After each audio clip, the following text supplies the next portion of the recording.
Yes. Oh!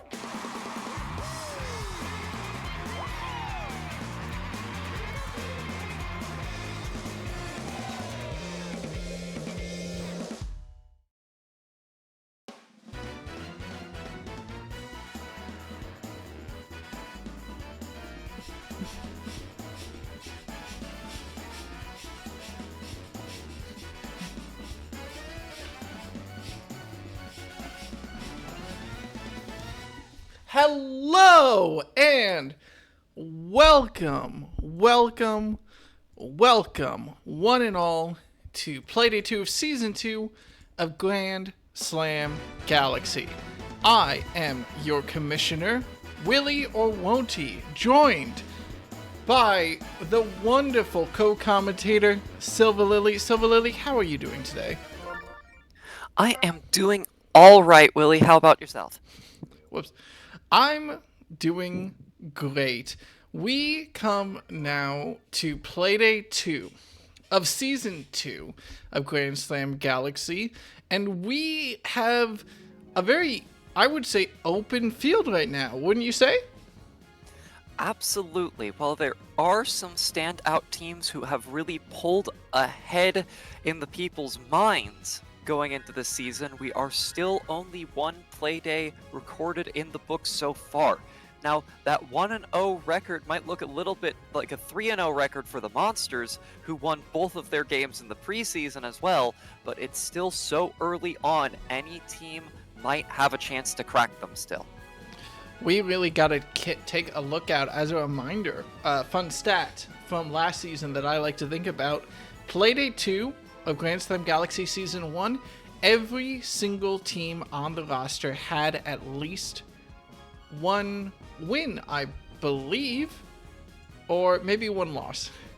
I forget exactly. Now I'm doubting myself. By Playday 2 of Grand Slam Galaxy, every team except for one had one win. By Playday 3, every single team had a win. So, we'll see how that record goes for us heading into this Playday. Of course, the Monsters, team to beat right now, though that lead is only a single game in the actual season. Last Playday, they went up against, making sure I got this up right. Last Playday, the Monsters went up against the Flowers, and in a 22-9 bloodbath on Wario City, really made their mark against the league as a whole. Silver Lily, what are some other teams to look out for in this Playday? Well, as always, I think you want to watch the Revenge. While they did fall 0-1 against the Eggs, it was on a walk-off inside the park, train-assisted home run by PD Piranha. And that alone, well, not alone, of course, it was a 6-7 game, decided the game between the Eggs and the Revenge. And this is something we don't see very often from Grand Slam Galaxy teams. They're a defensive team. They aren't trying for Grand Slams. They're trying to stop everyone else from getting them. So, as always, I want to highlight the Revenge. Keep your eye on them, and they will be keeping their eye on another team to watch, the DK Wilds. Tell me about the Wilds, Willie. The DK Wilds, quite a dangerous team. One of the most dangerous teams, I would say, in terms of pure batting potential, as both the MVP caliber hitters from last season, DK and Hammerbow, have found themselves on one squad. They proved that last week when they played against the Monarchs in the opening game and won that 3-13 using their home field advantage pick of DK Jungle. However, now the Wilds are going to be in a little bit of a test of their offenses when we get to their game later today against the Rotten Eggs, another team who showed at least offensive potential and have chosen to bring the Wilds to Peach's Ice Garden. Actually, I want to highlight something. 2 of our games today are on big stadiums. Peach's Ice Garden for the Wilds versus the Rotten Eggs, and Bowser Jr.'s Playroom for the Flowers versus Diddy Kong's Revenge. I mean, we talk about defensive versus offensive teams in this league, Silver Lily, but do you think that those big stadiums are really going to halt these teams, or do you think it's a split up between the matchups? It's absolutely partly in the matchups, but I do think these stadiums can help. The Diddy Kong's Revenge actually shut out the Wilds on Bowser Jr.'s Playroom during the preseason. And as you just pointed out, that is a team with multiple MVP caliber home run hitters. It's going to be a wild showing. Let me go through the 4 games that we have today before we get started. The 4 games that we have today, we're going to start off with the Monsters versus the Monarchs. Monarchs having home advantage, go to Mario Stadium. Assume that every team that I say second is the one with home field advantage. Heading out of that, we'll go to the Inferno versus the Scrambled Eggs at DK Jungle Night. Third game of the matchup of the Playday will be the Flowers versus the Revenge. The Revenge have chosen to go back to Junior's Playroom. And last game of today will be the Wilds versus the Rotten Eggs. The Rotten Eggs coaching staff bringing us to the Disruptors as they head over to Peach's Ice Garden. Any standout games that you want to talk about before we head into the Silver Lily? Well, you already highlighted Wilds versus the Rotten Eggs. Peach's Ice Garden is such a volatile stadium. Not a lot of teams choose to go there. The ones that do are certainly bringing us there for a interesting game. You can never really predict what's going to happen on that stadium other than a lot of triples. Just a lot of triples. Otherwise, as always, keep your eye on the Monsters. Like we said before, they're looking to be on a meteoric rise, but they have to keep themselves proven in day 2 of the actual season. They're going up against the Monarchs, long-term contenders, one-time champions of the CPU Winter Classic. Having a bit of a rough streak right now, but I believe I've heard that Peach has been working on her pitching once more between games, trying to tighten up her curveball that had slowed down a lot between seasons. We'll have to see what impact that has.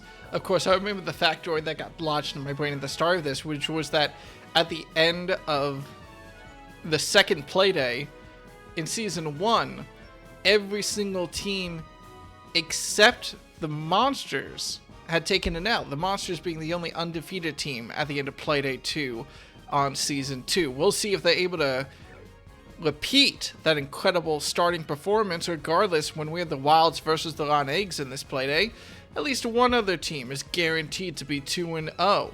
But we'll find out about the Monsters right now as we get ready to head into our first matchup of the day as the Monsters take on the Monarchs. Now, Silver Lily, you talked a little bit about Peach's throwing arm. Tell me about the Monarchs in general. What is this team's main goal for the season? How are they looking? And what players should we be looking out for? Well, we talked a little bit about them in the preseason, and one of the things I've highlighted is that they really have to prove their offense this season. Between seasons, they lost all of their big sluggers. Both of the Bros and PD Piranha, who had been with them since the CPU Classic, are now off the team, have traveled to other teams in the league. In fact, no 2 Bros are on the same team anymore. Fire Bro went over to the Infernos, and Boomerang Bro went over to Diddy Kong's Revenge. PD Piranha now rests on the Scrambled Eggs. The Scrambled Eggs, yes? Yes. Scrambled Eggs, yes. And of course, Hammer Bro is on the DK Wilds. The Monarchs have found themselves a little bit bereft of offense compared to the rest of the league. They've still got Blue Critter, very solid batter, and Blue Pianta, also a very solid batter.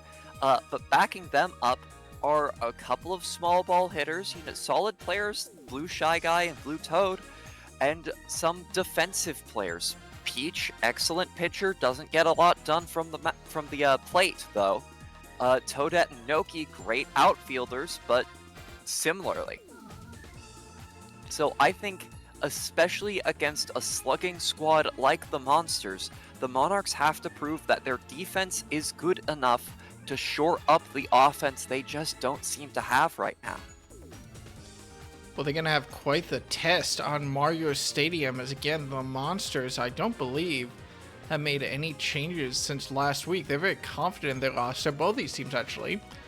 The Monsters, of course, now being the fusion of Bowser and Bowser Jr., with Papa himself taking on the role as the captain of the team, but injecting some fresh blood in them. I'm very excited about this outfield as always. I think that the winged players might be some of my favorites right now, and when you got Paratroopa and Goomba in the outfield, that defensive coach now lending himself to his team's defense, I think that you've got a very tough nut to crack. Combine that with the deep pitching. The Monsters might actually have one of the deepest pitching rosters of this league, which cannot go unnoticed, starting off with Magic Koopa and with Bowser Jr. and Bowser both on the board ready to take over.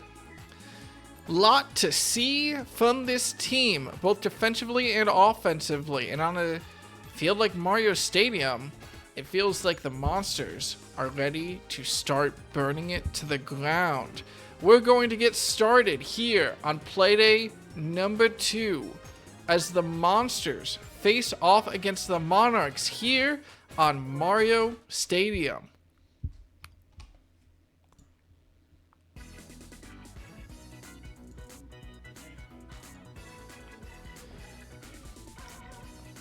Toadsworth will be starting off our pitching tonight, and well, the veteran will have quite the roster ahead of him, though the Monsters do start off a little bit weaker. It'll only take 3 or so batters, before real heavy sluggers start giving the man a run for his money. Goomba, though, taking it pretty slow to start. Content to sit and watch the first 3 pitches, inching closer to that plate. Still watches 2 balls. It's good for a ground out to first, even with all that charging up. And the patience. Goomba maybe should have waited a little longer. You know, it's fair play. Toadsworth playing a little bit of mind games with these batters. It's really hard to make use of any power behind your bat when you're left waiting for these slow curveballs and fastballs to inch their way to the plate. Players can really start swinging early and get caught out as Toadsworth cleans up in the first inning without breaking a sweat. Those weaker 3 batters are 3 up, 3 down, 3 ground outs. 1 over to Peach at first and the other 2 to Blue Pianta at shortstop. Blue Critter looking to start things off explosively for the Monarchs batting squad, and with a little fire. Don't think it was needed, but it definitely still helped. Makes it to first right off the first pitch. That's a good start as, well, the muscle for the Monarchs. Blue Critter gets on base. Narissa looks to advance him with a deep ball, but the Koopa Paratroopa combo shuts down that attempt. Still, though, great contact from the jacket player. You don't normally see Jersey players hit out that far. A little bit too high of an arc to really compete for a home run there against a good synergistic outfield, but it was a good showing by Narissa. Now we'll have to see whether or not Blue Shy Guy is able to advance the runner. Blue Critter doesn't want to be stuck on that first base. Well, it looks like he won't have to worry about it, as Blue Shy Guy grounds out to Bowser, who quickly, he's caught out by Bowser, who quickly turns the double play to end the first inning. I would say a scoreless board is, well, a good sign for the Monarchs more than anything so far. What do you think? It absolutely is, and I'd even go a little bit as far to say that it is currently leaning ever so slightly in the Monarchs' favor because of how those scoreless innings occurred. The Monarchs still had a player get on base, which only now, have the Monsters been able to accomplish, with a good hit out to right field by Bowser Jr. Well, we're still going to have to watch because it's the death lineup section of the Monsters offense. And with Bowser Jr. and Darkbones both getting on base for the captain, well, the ball is in Toadsworth's court. Can he get past the King Koopa? Watches the first pitch as it skirts a little bit wide. Slow ball from Toadsworth. It's contact from Bowser, but it's only good for a single, and Bowser Jr. thinks better before running home. So loaded bases, and pressure is on Toadsworth to find his way out of this jam with as little damage as possible. Easier said than done against a monster squad that has faced 0 outs so far. Magic Koopa was recently getting lauded a little bit in some coach discussions for their batting potential, but should have been out there. I am going to be honest, that is a run scored in error. A bobble from Blue Pianta. It was hit right over to him at shortstop. Toadsworth getting tired of that one. Disastrous bobble for the Monarchs creates an amazing opening for the Monsters, and Toadsworth says, "My young prodigy Peach, get me out of this one. Get me out of here. I don't want to be here anymore." What a wild situation to be in. You really have a great triple play to clean it up immediately as Nerissa basically turns the triple play by herself, snagging that ball that tried to go over third base and throwing out 2 Monsters players. That was an incredible play to get back on the line for the Monarchs. But that Blue Pianta bobble might just haunt them, as what could have been a scoreless inning lets the Monsters get an early lead. Good hit by Blue Noki there. The team already looking to return a little bit of the damage, but Blue Pianta charges just a bit too much. Hits it right out to Koopa in center field. Blue Toad is a very... Go ahead. Go ahead. Okay, Blue Toad is a very consistent hitter, like all the Toads are. I do love his personal decaled bat, but Magic Koopa is trying to make him swing at something wild here with these curveballs. The curveball that goes straight over the center, though, is going to be taken advantage of as Bowser, as Blue Toad's attempt is a simple ground out into a double play, and the Monarchs aren't able to return fire yet. Alright, now we see how long Peach can last, as she's still in the threat zone of the Monsters lineup. Needs to get past BDB on the plate here, who's going to immediately hit it out to just right of center field for a single. Yeah, back to the top of the lineup now, and Peach really needs some double play magic from her infield, which Blue Pianta and Critter are able to turn very quickly and put the Monsters in a little bit of a problematic space here. Koopa, though, not worried, knocks one straight up the center for a clean single. Now it's on Paratroopa to try and follow that up. Strike one from Peach. Going for a star pitch here. It is found, but not good enough. Paratroopa unable to make it to first base. Critter, Blue Critter, with the heroics to find the out at first. And now it is Toadette leading us off in the bottom of the third. That is why you trust the Critters in those crucial second base, third base positions, and Bowser Jr. returns the favor. A normal fielded catch, bobbled, allowing Toadette to reach first base. That is not what you expect from the reigning champion captain. Although co-captain now, as Toadsworth looks to capitalize on the damage, he'll be caught out though in right field by Paratroopa. Good charge to get over the head of the infield, but it's just a bit too far. A lot of these players often put a little bit too much into their hits. Peach unable to find the slap contact she wants. Sends it over to Bowser, and Bowser turns the double play. Sloppy first third of the game from both teams, I think we can say, but whereas the Monsters were able to capitalize on the Monarchs' mistake, now Peach is in a jam. This, I would argue, is the absolute last batter you would want to start an inning in Bowser Jr., and the Monsters have started off both the second and the fourth with him. Another single from Bowser Jr., followed up by Dark Bones, and where Bowser got denied once, if Dark Bones gets a single here, I worry about the Monarchs. If Dark Bones gets that single, Blue Pianta turns it only into an advanced runner off the out with a good dive, not able to make the double play, and it does leave Bowser Jr. in scoring position, but that is only 1 on for Captain Bowser, and Peach is going to try and keep it that way with a star pitch.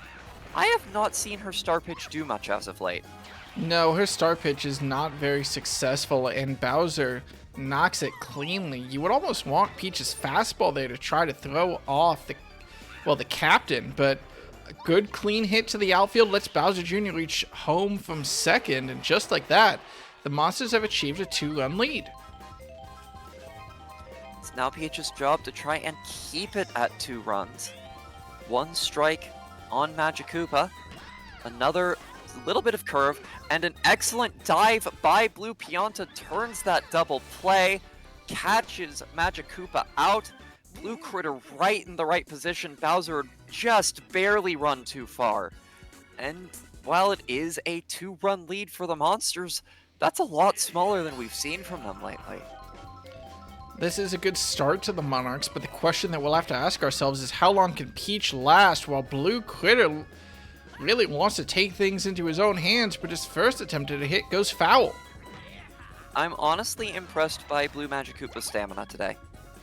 Actually, yeah, has Blue Magikoopa still lasted this long? Wow. Dude is staying on the mound deep. Now, to be fair, the Monarchs have not found that much offensive success so far. I'm not sure any of them have touched second base. So, none yet, but we're about to see it. Well, if I will tie my tongue around a baseball bat. I don't know. I was trying to think of something there. But just like that, Blue Shy Guy has a runner on second, and a good slap here could put the Monarchs in excellent position if he's able to find it. That's only if they get past Magikoopa. Want something more Blue with that Shy Guy charge? wants the charge hit, which will just be an out to Goomba in left field. Nah, that's not good enough here. Blue Noki will have to be the hero to try to get it to Blue Pianta. You worry about the potential of weak hitters like this to turn good positions into double plays. The shell does not save it and indeed turns the double play. Blue Critter did touch third, but it didn't matter much as Blue Noki and Toadette were caught out on the bases. And that double play ends the Monarchs' bottom of the fourth. Their best offensive showing so far is for nothing. Like, something I just want to talk about with the Blue Shy Guy hit there, every player likes to try for those home run heroics, but sometimes you gotta know when you're just a slap player.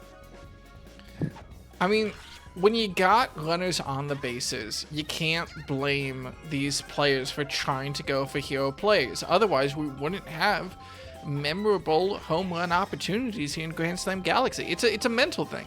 When you see runners on first, when you see runners on second, you're like, I need a big hit. If nothing else, maybe I can find just that right contact for a home run. So far, though, for the Monsters, not that much success so far, as Goomba, the third batter, is the only one to touch a sandbag so far this inning. Koopa with the strike swinging there. Another bobble from Blue Pianta? Bobble.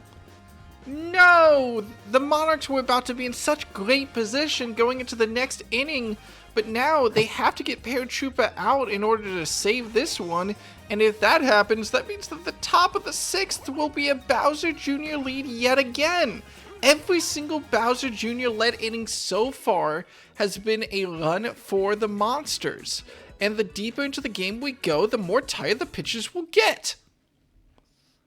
Peach's morale seems to be holding up okay so far, but that is bad news for her team.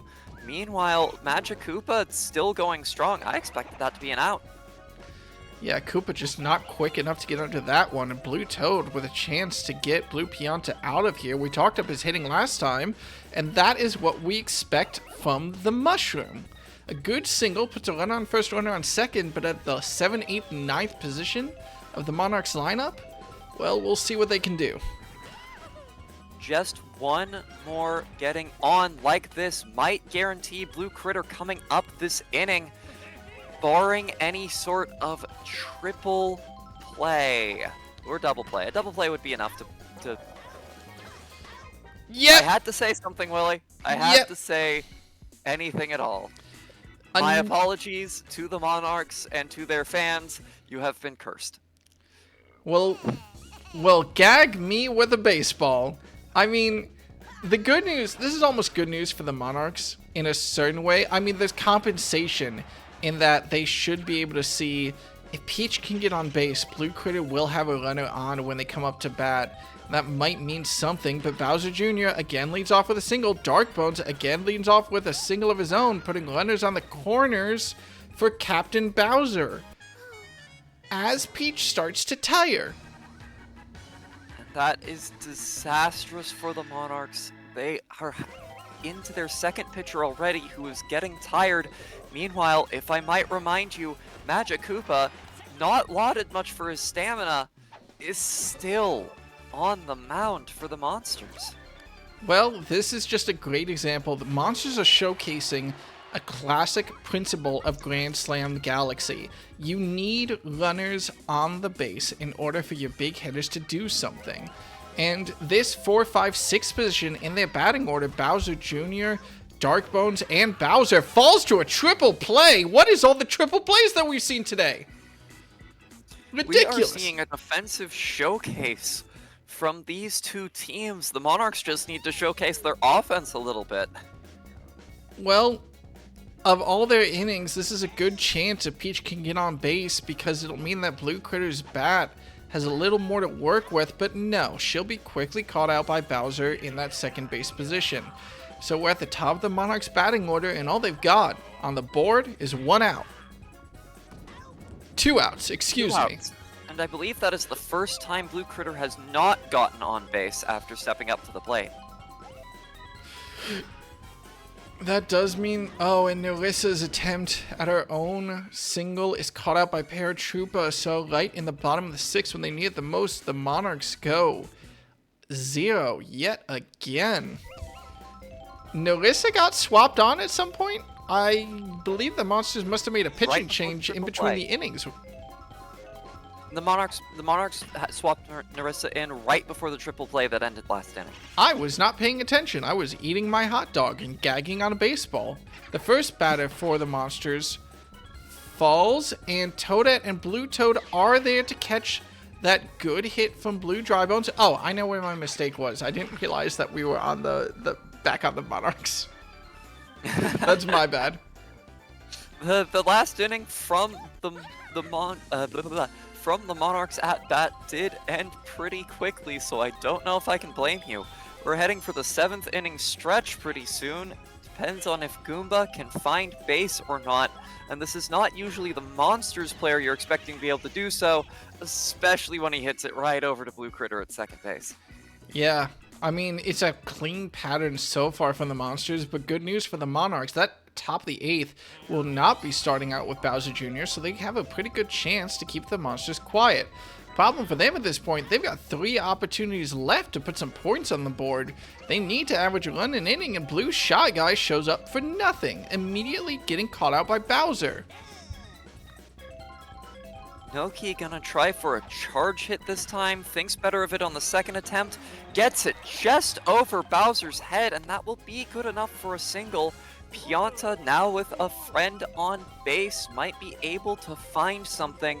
Nokis are fast players. A good hit up the center might get Noki all the way to third. Gonna settle for second, and that's going to be good enough. Some laser throwing from the Monsters. Outfield back in. A bunt? And now, in the bottom of the 7th, Magic Koopa starts to tire, and Blue Toad is going for a bunt. What is it with this league's players and going for a bunt at like the worst possible times? Blue Toad is tagged out after advancing the runners.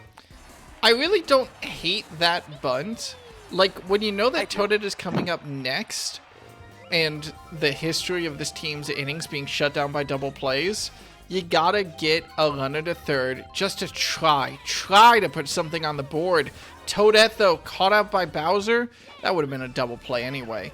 That just means that the inning ends. The Monarchs will be at an awkward 8th batter in their order at the bottom of the 8th. 8th batter in their order might be what's best for them at this point, because that will guarantee Blue Critter up in the inning, and Magic Koopa is still tiring. They still have not gotten through the Monsters' first batter, but this might be their best point of vulnerability, or first pitcher, yes. This might be their best point of vulnerability to do so. First, they have to get through the top of the Monsters' order again. Bowser Jr. ending it off this time. Well, probably not quite. Bowser Jr. has yet to fail to get on base in this game. I just want to point out... Wow, I'm surprised Critter didn't try diving for that. Yeah. But I just want to point out the scoreboard in the back there, Willie. 3 runs and 14 hits by the Monsters, and 0 runs, but 10 hits by the Monarchs. It's not like they haven't been getting a good number of hits. They just have not been able to get anyone in off the bases. I don't know if this is going to call for a lineup change in the future, a batting order change, I mean, or something deeper needs to change. Oh my god! Another bobble, this time by Koopa. A long bobble gives Peach with the POW block cannon plenty of time to save that hit by Toadsworth. She's gonna hit it high on this one, and without synergy, there's no saving that. But it means Blue Critter finally has one on, stepping up to the plate against a tired Magic Koopa. We see the charge up, we see the hit. It's a line drive, it's not over the wall. It's just a single. That Chem Bobble from Koopa in the outfield actually backfired. A little known mechanic, but when you got some good friendship, that ball likes to magnetize. Unfortunately, the POW block just happened to knock out Goomba, and now we're in a position with a run on first, run on second. Darissa stepping up. She hasn't had the most luck so far, and her bad luck will continue as she hits into a double play, and another potential inning from the Monarchs snuffed out right when the Monsters need it. If they want this game, they'll have to come up big in the bottom of the 9th. And to get there, they'll have to shut down Captain Bowser. Batters. Who they've got coming up next, they've got Blue Shy Guy, Blue Noki, and Blue Pianta. That is the same batting order that only managed to turn a single in, like, the inning before last, and that was it. Bowser reaches base Darissa using has actually been holding the mound down pretty well, if I can say that at least. Well, she's been holding the mound down, but she needs to get a hold of these bases as Bowser and Magic Koopa both reach base. Bowser off an item forced error, and Magic Koopa just off a good clean hit. Awada slips past Blue Pianta, and Toadette isn't there in time, and Bowser touches home to bring that run total up to 4. We might be in position. We might be in position for another shutout, this time in the regular season.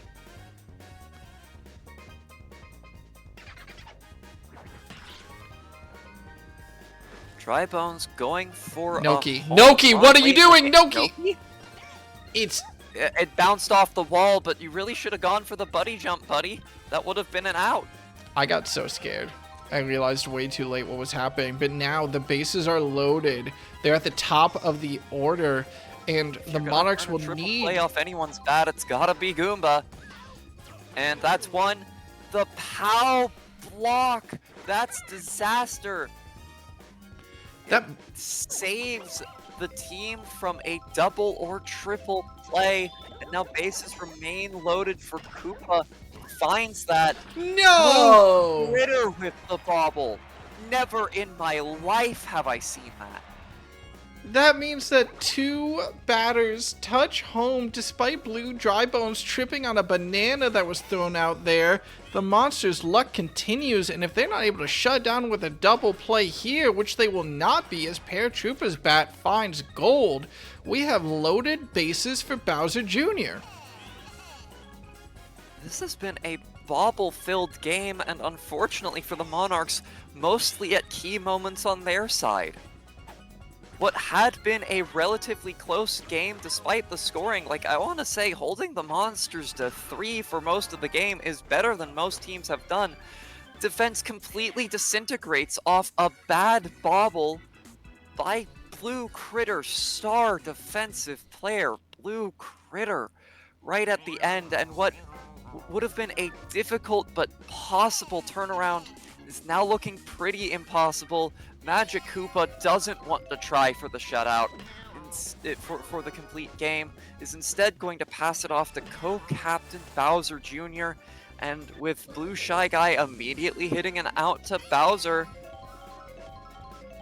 2 outs between the Monarchs and Oblivion, and 7 runs between them and victory. Blue Noki manages a single, which is nice, but they've had 13 singles so far this game.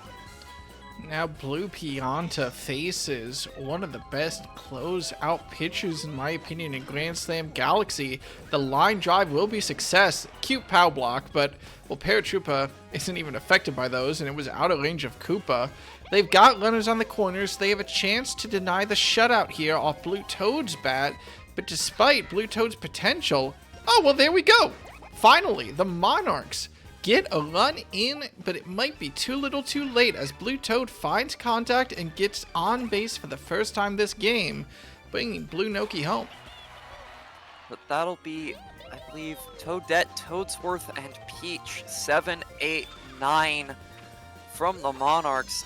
Bowser Jr. maybe a little bit insulted by that single, goes for the paintball, and that will close up the game. Bad contact by Toadette sends it within range of Magic Koopa's magic wand. Just some bad luck on the Monarchs' part, and maybe impetus to look at rearranging their batting order. With 15 hits is nothing to scoff at. 1 run off of 15 hits? That's a little scoff-worthy. Well, MVP honors go to the Captain Bowser, and full credit where it's due to the Monarchs. Great defensive showing from them to keep these monsters so tight in the scoreboard after they proved that they are so dangerous. Last Playday. Still though, the Monsters once again managed to go up 2-0 to start off their season, and they're looking pretty dangerous. The question remains for the Monarchs, though, who on this team will be the one to actually bring runs back to home base? Normally, I'd say Blue Critter, but they have him batting leadoff. Yeah, I mean, let's focus on... Sorry, getting these results transcribed. Let's focus on the players' performances. I think that Blue Critter did an admirable job in his position with those slaps and charged hits. I think a relatively reliable batter in that first base position. Maybe with a few more players on, a potential of a home run star. I'm also looking a little bit sideways at Blue Pianta, who should be able to pick up, just from what we've seen in spring training this past season, bigger bombs for the team when necessary, but also reliable but not getting the big hits. I feel like the Pianta's home run potential has always been a little overrated. I don't feel like they often hit the right arc for it. They're good hitters, but they really just want like line drive doubles or line drive singles that advance the runner in front of them a couple bases. Yeah, not quite the showcase. Still, this game actually, listen, going into this, we were kind of expecting a good game from the Monsters, and despite a bad inning at the end for the Monarchs, I am very, happy about their performance today in terms of bringing the Monsters so close to such a low scoreline. It was only a late inning, ninth inning collapse, in part due, if I remember correctly, to a bobble and a couple of odd plays from them. But I think that this was a massive improvement for them. It shows that they've got potential in this league. I would absolutely say so. That was an excellent defensive game by them for the first 8 innings, just with a couple bad bobbles and one really nasty one right at the end that really allowed the Monsters to rack up those runs. And without those bobbles, I think it's also a very different game because Toadsworth doesn't step off the mound as quickly, Peach doesn't step off the mound as quickly. Like, I think this game could have been a lot closer than it was with only like a couple things changing. We'll have to see what the Monarchs are able to pull going forward. For now, their record for the season starts off 0-2, but with 12 playdays left to go, plenty of time for the ship to be righted. And I believe that, well, we're all a little bit more Monarchs fans after that performance from them. Still, the Monsters showing why they are one of, if not the scariest teams in the league heading out of Playday 2. Any closing comments before we head to the next game? The Monsters, yeah, definitely maintain their dominant appearance, and it remains to be seen if anyone can stop the reigning champ and his dad. The Monarchs, you can get there. You can get there. You are so close. Just need a little bit more. Well, let's see exactly how this goes in our next matchup as the Inferno take on the Scrambled Eggs, and the Eggs, with their home field advantage, are bringing us to DK Jungle. Silver Lily, I want to ask you about this Inferno squad as they have set up another new lineup. That is not correct. There we go. Another new lineup heading into this game. Now, this has been something of a slightly rumored squad from the Infernos. They call it the Full Chain. Others just call it Purple Mode because it has all 3 of the purple players in the entire league right now fielded. Waluigi, Toadjima, good old Purple Toad PT, and Don Quixote, our purple jersey player for the team. But the reason they call it Full Chain is because it is one of their few setups that actually connects most of the players on the team into synergy. If you can go ahead and hover like their lineup one by one here, you'll see that. Yeah, go ahead. Yeah, for everything but Fire Bro, each successive player has synergy. Fire Bro is the one cutoff point, who only has synergy with the team captain of Dante, and thus can't actually be connected back in. So it's kind of reliant on it's very similar. My thoughts just disappeared. Let me restart.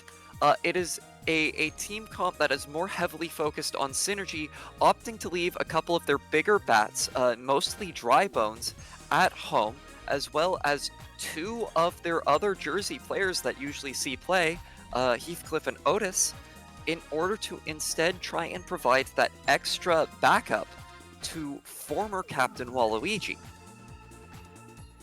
It's also running their kind of Noki-based outfield, using just Red Pianta, Strawberry, as a strong outfield throwing arm, if not much of a runner, and hoping that Red Noki can make up for that lack of speed on Strawberry's part. Well, we'll have to see exactly what the Infernos can do, as apparently that preseason was not quite enough prep time, and they bring out another new roster. I think that you've made some good points about the potential of this team, and I'm curious how the synergy lines up for them, especially, I must say, pardoning Red Noki, that very, very scary looking first 4 batters. In the meantime, the Scrambled eggs, coming off a absolute nail-biter of a game versus the Revenge last play. They are one of our 4 1-0 teams. They haven't made much of a change, I believe, since the first Playday.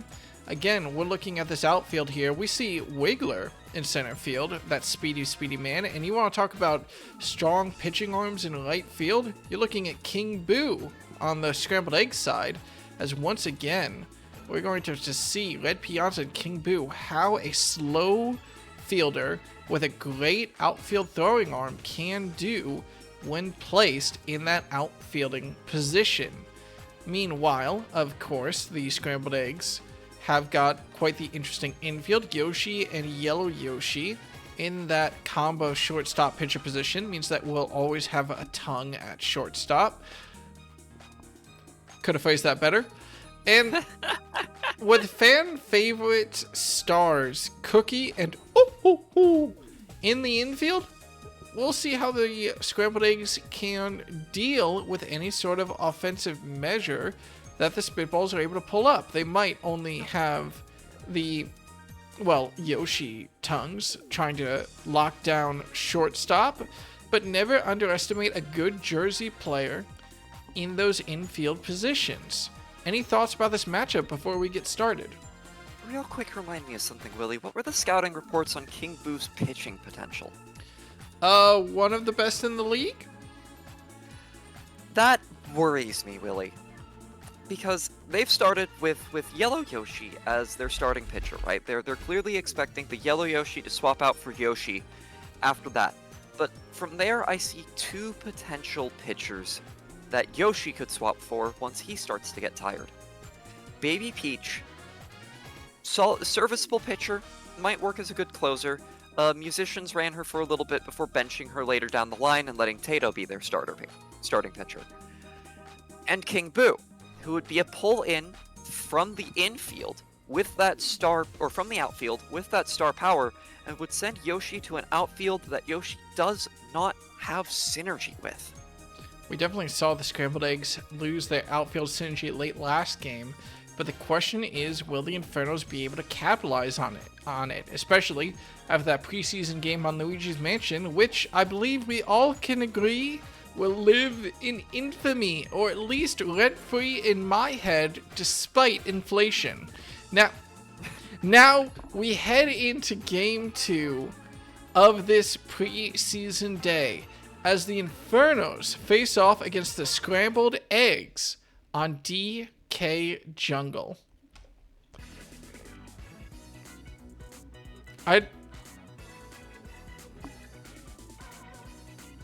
Economic inflation.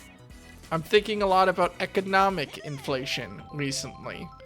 Yellow Yoshi, I believe, if I remember correctly, from Playday 1, was actually a surprisingly strong pitcher, weren't they? I don't remember all that well, Willie.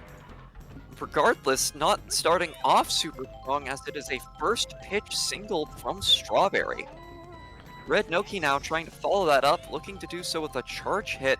I always like the lighting on DK Jungle at night, I have to say. And Red Noki finds the solid charge hit and runs very quickly up to first for that single. Well, the Inferno's game plan is definitely working out for them so far in the top of the first, with Captain Dante coming up, and if he can get a single, that is the most dangerous position that you can put Firebro in. And look at that base running from Strawberry. I think Strawberry thought it was caught and hesitated at second base. Managed to scramble to third in time anyway, but still, with 3 singles leading into Firebro, this is an excellent start for the Infernos. And it's a charge. First ball, strike looking. Charge, contact. It's out to center. It won't be a home run. Strawberry, what is that base running? Strawberry must have thought it was caught again, ran back for no reason, and what should have been an RBI single instead is the start to the end of the inning. Somebody get Strawberry's head checked. He might be a little concussed from a previous game. Yeah, that was 2 plays in a row where Strawberry didn't get the same memo that everybody else did. Now, as a slower player, maybe Strawberry's a little bit worried about being caught out if that ball was caught out, but without results, unfortunately, the Inferno's first fiery inning simply flames out, and it's King's Boo's turn to start the return as they get a nice single. Cookie stepping up to plate now. Boo v Boo ended well for Boo, but not for Boo. And it will still end okay for King Boo in the end. Able to make it back to first in time after that solid catch by Firebro. I think the extra running power from the star discipline training really helped out King Boo there. But now we'll have to see if Yellow Yoshi, who's not exactly known as a powerhouse, is able to advance the runner. Firebro will make the play a second time. The double play is secured, and neither team finds pay dirt in the first inning. The Infernos, after that innings looked so well, yet ended in a noble tiger. Is now moving to their smaller ball core. Oh my god. The Shy Guy. Red Shy Guy wants something. That was so close to being a home run. Like, on most parks, that wouldn't be, but that was so close to being a home run.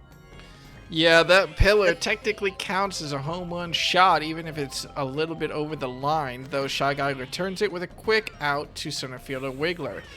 Ex-captain Waluigi, though, with a good clean single to start off his team's offense and bring it to Don Quixote. Don Quixote charging up now. That's going to turn foul, but the team is favoring these line drives up the left base line today. See if she tries for that again or is just going to try and slap it. She's going to strike out looking. Yellow Not Yoshi. something you see often. Yellow Yoshi is doing an admirable job on the mound here, and this deep slider will try to trick out Tojima, but the veteran from Season 1 simply watches it, well, slide, although veteran instincts doesn't stop that second strike on that swing. Third time's the charm. A little bit of interesting star player investment. They've given it over to Tojima today. You don't usually see Toads with star power. They're just kind of relied upon for their solid stats without it.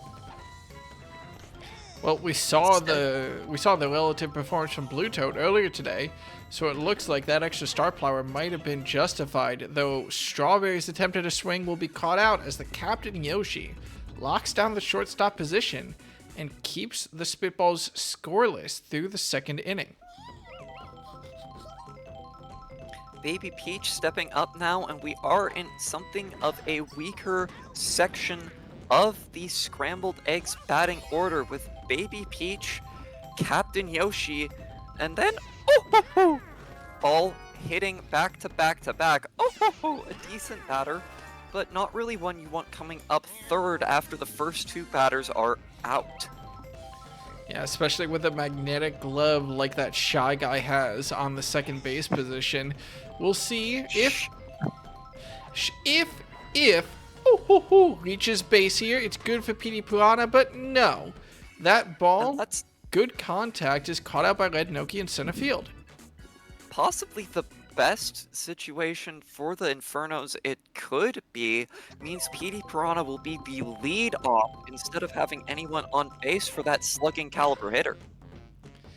Red Noki once again actually finds a great hit for a single as neither Yoshi nor are able to scramble to snag that one before it putters out to center field. So it'll be back to Captain Dante to see what he can do with a Noki on base. Charge up, it's a hit up the right baseline this time, and some extra fire. Gives Dante all the time he needs to run to first. Firebro up again, 2 on this time. Strawberry's not here to screw it up. But it's strike 1. to start out with. Strike swinging on that one. Fire Bro decides on a slap that turns into a triple play. God, triple play after triple play after triple play here in Playday number 2. As the the Infernos are once again denied at the top of the 3rd.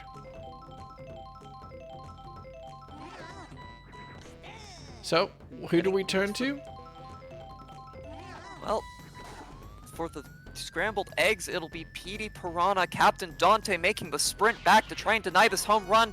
The jump from Noki is just barely good for that out.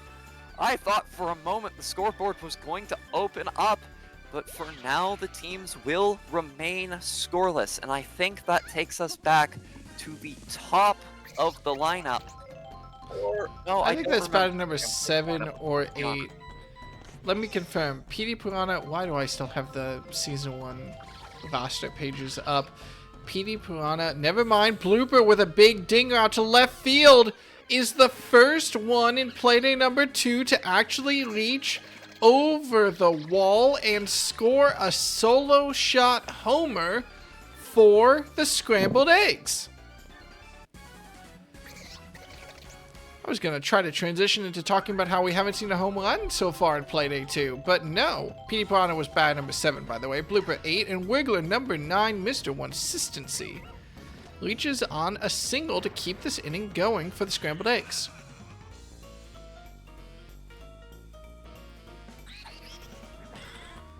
King Boo I'm makes just deep kind of contact baffled with that here extra today. star power. And, well, you want to talk about eggs getting scrambled? How about home runs getting hatched as King Boo knocks one cleanly out of the park with a lot of power behind it, leading to 3 runs on the board and Boo being retired for the Infernos.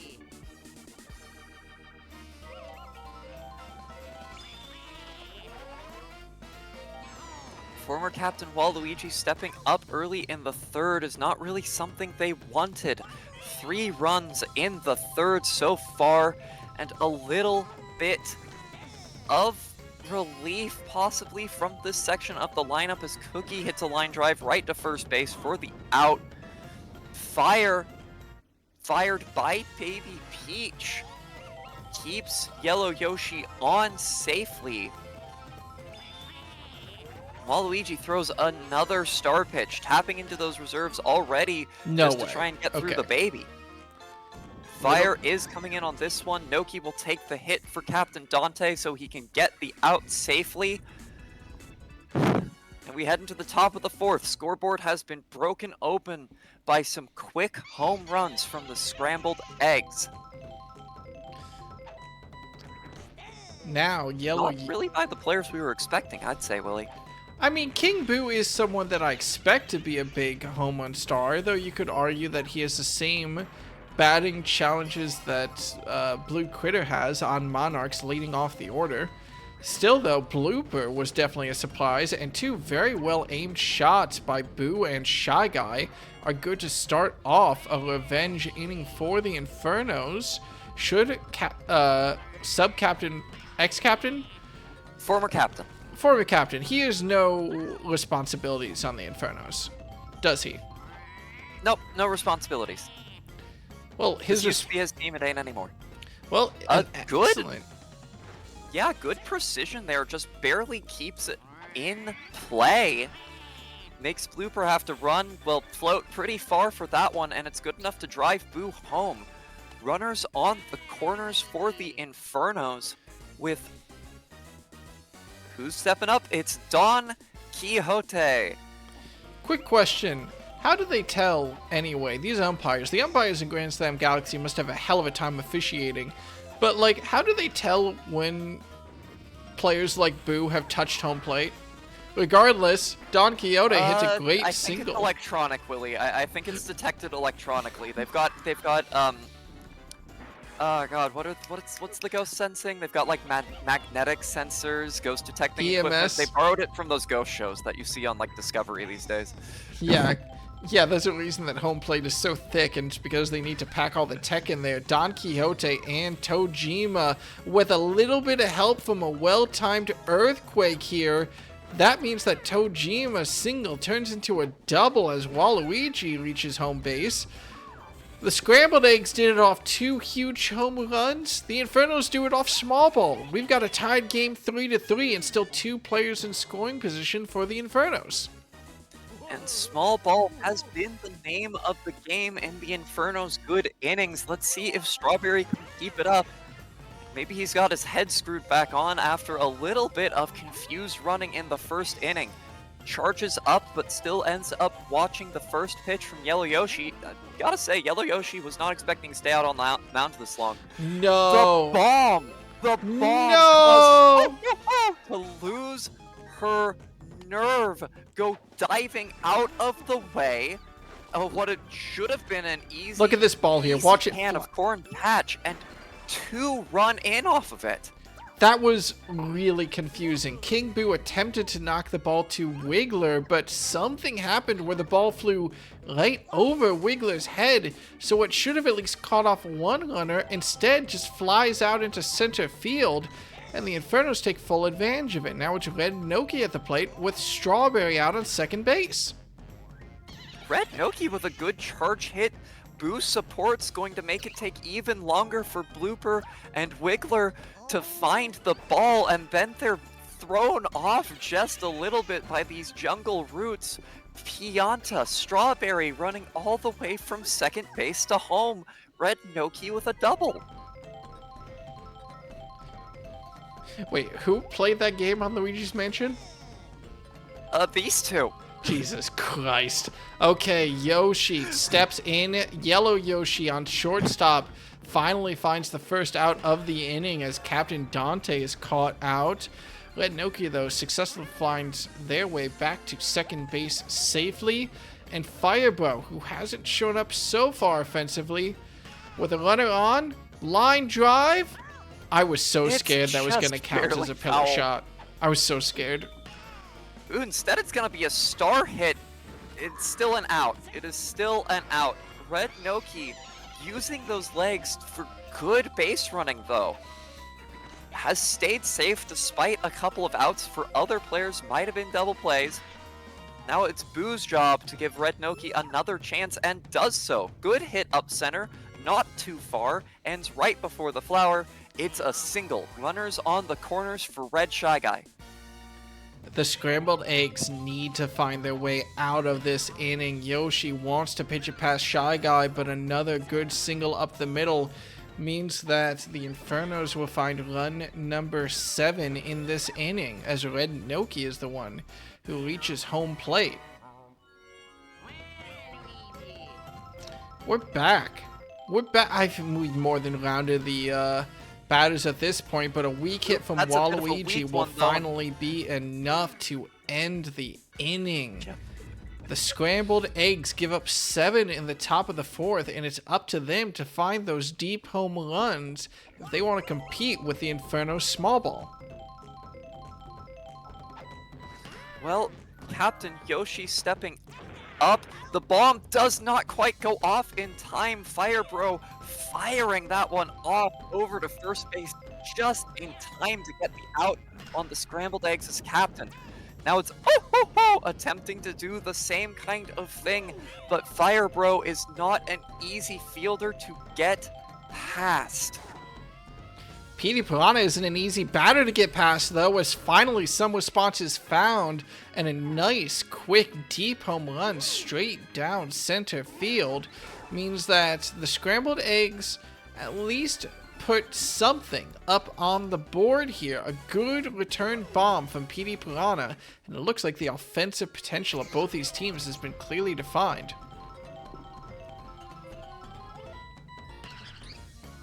Blooper now trying his luck with Firebro, just unable to do so.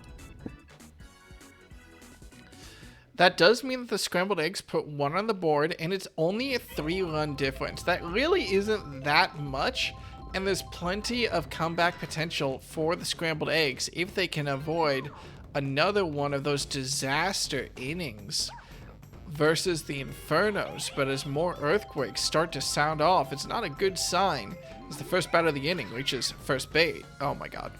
Oh my god, is that Tojima 2-run bomb off the right side? I don't think that was a pillar hit, that just cleared the fences. What is happening? Curved past the pillar once it was out of bounds, and Tojima showing that he can make good use of that star power. Neither the earthquake nor the pow block will mean much to King Boo, who rackets it off home, actually a little bit too fast as the player on second base was still knocked over on their butt. Regardless, Red Noki now continuing their strong offensive showcasing with another great single. And just like that, we have a runner on first, a runner on second, 2 runs brought in by a bomb, and no outs so far in the inning against the Infernos.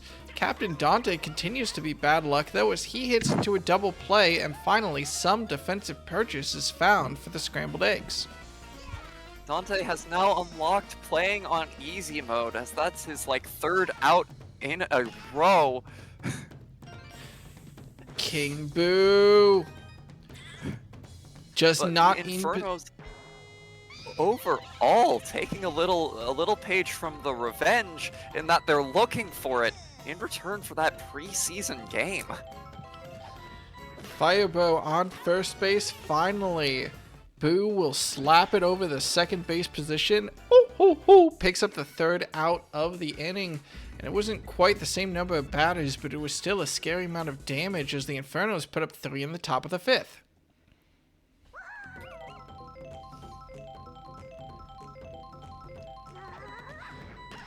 Still, oh my god, Firebro locks away what would have been a great shot by Wiggler. Maybe could have been called by Dante out of left field, but still, that is why you look at the Bros as some of the best shortstops in the league, and it'll be up to King Boo to start off the offense with a single? Single, he's safe. That's intimidating. Boo standing on first base, King Boo right behind him. Sure, buddy, tag me out.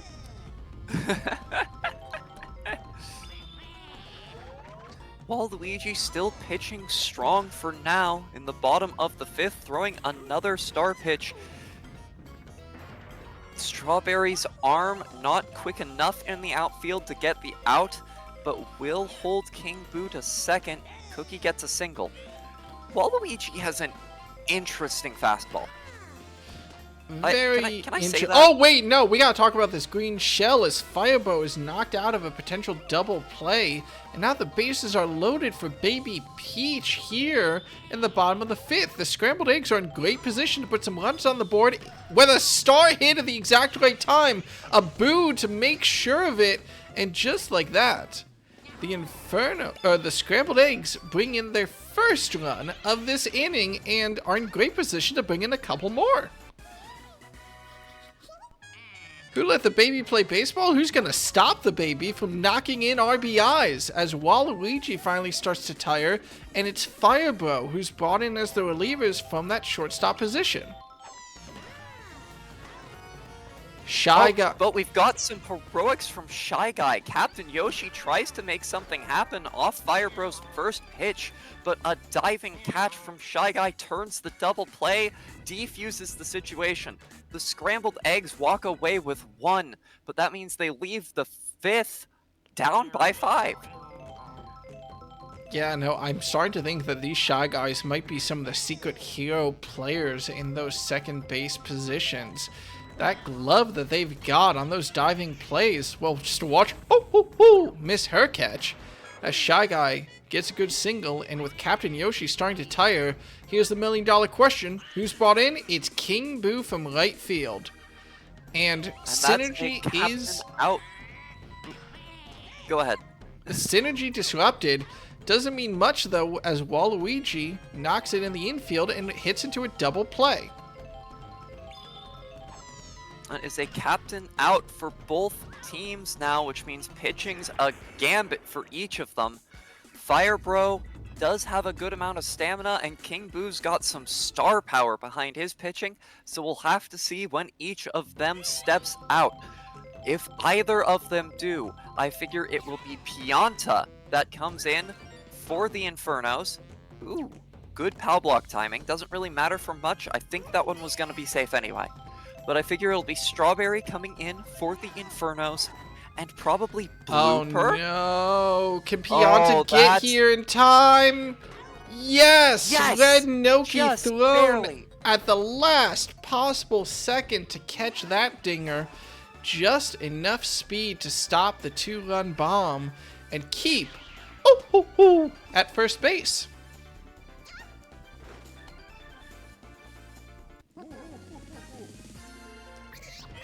Well, you want to talk about bombs? We could see if Blooper manages a second one in one game, but no, the slap is easily fielded by Waluigi, who turns the double play and keeps, well, silences, actually, the scrambled eggs here in the bottom of the 6th. That means that if they want back in this game, they'll need to find 5 in 3 innings. And that's if they manage to keep these Infernos quiet. Tojima stepping up, doesn't find success this time. Good fielding by... really just good position to be right there, right in the way. Now Strawberry steps up, still trying to make up for that first inning. Has done a decent job so far. But, once again, actually. I kind of expected that to go past her. But she reached her glove out and shut that one down. Red Noki's been a pretty good batter this game. Oh, no. And a bobble by Blooper's gonna allow that to continue. The speed carrying Noki all the way to second base. And it's time for Captain Dante. Has he picked up the combo system that is small ball, or is he still going to be scoring D ranks? Let's find out. Well, that's got to be worth at least a C, right? It's an RBI single. Yeah, good use of the Boo item. And just like that, King Boo of all pitchers. 1 inning and already starting to falter. Fireball will look to take advantage of it. That is close. It just stays in the park, and it keeps Captain Dante at second base as Fireball knocks a single. All King Boo has to do to get out of this inning is find something off of the batter, Boo. It's another Boo v Boo situation. Saw it at the beginning of the game, we're seeing it now, and we're also seeing a POW block come in just in time to save Boo's running to first. That was the perfect item, possibly the only one that could have saved Boo there. And now Shy Guy steps up and slaps it right to Yellow Yoshi. Well, look at that. The Infernos notch one up on the board, and the scrambled eggs will have to average 2 an inning now if they want back into this. Now, Mr. Consistency is definitely someone you would trust to get on base for King Boo, who's already shown amazing batting potential so far this game. With 2 strikes on the board, sliders caught, and that will be a clean single. That's really what you hope for a lot of the time with Wiggler. I think one of the issues with Wiggler, like, Wiggler is a really great slap hitter, but like a lot of other players, wants to put just a little bit more power on it than he can really justify, ends up getting caught out in the outfield a lot. Good hit by King Boo there up the center, kind of the opposite of that. Not enough power for a home run, but it's good for a single. Cookie finds the excellent shot, though, right down right field. That'll allow Wiggler to go all the way to home. Excellent aim is all you need. I mean, these fastballs from Fireball are proving very tricky to hit around. I think that's also why King Boo wasn't really able to get full power behind it. Cookie, though, makes it work. That's one of those 2 runs they needed to average this inning. I mean, you don't average runs in an inning, you average them across several innings, but it's one of the 2 they needed. But, once again, hero play by Shy Guy, takes the ball from the Yellow Yoshi hit, sends it over to Boo for a double play. Now they still have a runner on third, runner in scoring position, and Baby Peach has been able to make some magic happen before. if a little bit of item assistance from Yoshi can save this. No, it looks like it's just Shy Guy. I don't even want to call that a bobble. I'm not sure what he was doing there. Let's watch this replay. Just Dodging the fire, Willie. confused? Dodging the fire? That's not something that players do. I'm not sure what happened there. Regardless, the scrambled eggs managed to get back on track. Yoshi manages a good single, and if can actually manage to find a good contact hit, suddenly the Infernos are in a lot of trouble. Well, it will be bad contact and a POW block, but Yoshi still has to make it to second. Strawberry doesn't try and cut him off. Oh god, this Grand Slam could tie the game. Could be disaster, but it's just a star hit. It's going to be good for 1 RBI, 2 RBI, and they've scored enough for the next inning as well now. Off some questionable fielding and some excellent hits by the scrambled eggs. The Infernos have got to get their defense together. Firebro starting to tire. He's going to step off. Who will come in to pitch? It is Strawberry. That opens up a hole in right field. And here's Blooper, who's hit a home run so far this game. Won't be good enough this time. There's no POW block to stop it this time. I have to say, a lot of things went right for the scrambled eggs. Good hits, great items, and a couple of just misplays by the Infernos takes a 6-run lead and turns it into a 2-run one. Infernos still have some time to boost it themselves, but an item miss like that, Waluigi has not had good contact this game. King Boo taken off the mound now, and Baby Peach is brought in from that third base position. She's a great pitcher, but, well, can she last through 2 innings? We'll see exactly what happens. Yellow Yoshi snags that attempt at a hit up the center and denies Don Quixote. And, well, that's 2 outs now at the top of the 8th. Star player Tojima now is gonna slap one out to right field, saying, "You don't get to defuse my team that easily." It's just a single little extra banana on top. Now it's up to Strawberry to keep things running. A bit of a bobble by Blooper. I think it would have been a fair ball anyway. It gives Tojima time to consider and double consider running home. Red Noki has been so consistent so far and catches that slow ball by Baby Peach, but Blooper finds the ball in time to stop the Infernos, and dangerous situation diffused by some excellent defensive play there from Blooper. Baby Peach will have to see if she can make it through the 9th inning, and Wiggler will have to see if he can start this one off again, facing down fastballs from Strawberry this time instead of Firebro. It's a good single once more, and here's King Boo. Managed to hit 1 home run so far. Good position to hit it out to right field, and that's a tie game. That extra batting power necessary or not? Well, I'm not sure. Doesn't matter though, when King Boo, that's 3 home runs now in this game from the scrambled eggs, and that's good enough to bring Cookie up, who knocks a great single. 11-11, back and forth between these 2 teams, but at the bottom of the 8th, there's only so much game left to play, and Strawberry will have to try to find their way through, well, at least the weaker section of the scrambled eggs batting lineup. Well, a little bit of a blessing as Yellow Yoshi's attempted a slap hit fielded by Waluigi, who turns the double play, and the Infernos are at least in a great defensive position now, having recovered and gone 2 outs on the board. Strawberry only needs to find their way past Baby Peach. Find their way past they do, with a weak hit, again allowing Waluigi to be responsible for all 3 outs that inning. And we head into the 9th. tied game, but with the spitballs in one of the most dangerous sections of their lineup. Well, I mean, sort of. Dante's not had a lot of success so far, and Firebro isn't quite the slugging caliber pitcher or slugging caliber player this game you'd expect him to be. Dante will make it to first one more time. That's the second time this game, and it's in the top of the 9th. Now Firebro steps up, staring down Baby Peach, goes for the charge. Baby Peach throwing an inside curve. It's a ball. Firebro didn't want that one, does want this one. It's deep, far on the line, Foul. curves, foul. No good.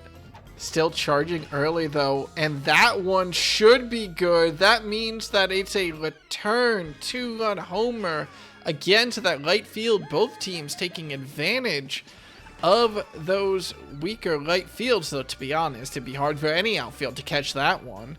And just like that, the Infernos regain a 2-run lead as Baby Peach stays on the mound. She still has to find 3 more outs here at the top of the 9th.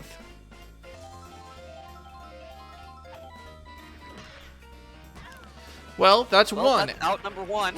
Yeah, Boo slaps it to second baseman for the first one. Baby Peach is starting to tire, and it's Shy Guy followed by Waluigi. Some good slap batters if they decide to slap. Shy Guy does, and Yellow Yoshi jumps early. It's a single. Waluigi is actually, I would argue, one of the swingiest swingers that we've seen, whether it's knocking into double plays or getting clutch hits. This time, opts for a clutch-looking hit, but Captain Yoshi finds his way into that one in time for the second out. I feel like Waluigi is always the player I'm disappointed to see not use a star hit. It'll only be 2 runs from the Infernos. That means the Infernos now have to lock down Captain Yoshi. Possible. Oh. A little dangerous. And Petey Piranha, who has slugged multiple home runs this game. If even one player gets on base, that could be the tying run at the plate. One more player gets on, it could be a winning run at the plate. But Shy Guy with the heroic dive, just barely turning the double play with some help from former Captain Waluigi. A No. barest chance out at each plate saves the Infernos from certain disaster. And now the Scrambled Eggs have 1 out to make 1 run in the bottom of the 9th if they want extras. 2 runs to win it. They've got to bet it all on Blooper. Blooper slaps it. It's Shy Guys. It's Taboo. It's the game. The absolute insanity as a rivalry blossoms into a fiery game, with the Infernos and the Scrambled Eggs leaving everything that they could out on the ball field in, I'm bringing it back, a barn burner. There's no barns within a 10-kilometer radius. All the cows have been let loose onto the field. What are we watching here? What an incredible game. It really was something, Willie. As the Inferno's home commentator, I think I'm going to have to get used to games like that, especially games like that when the Scrambled Eggs are involved.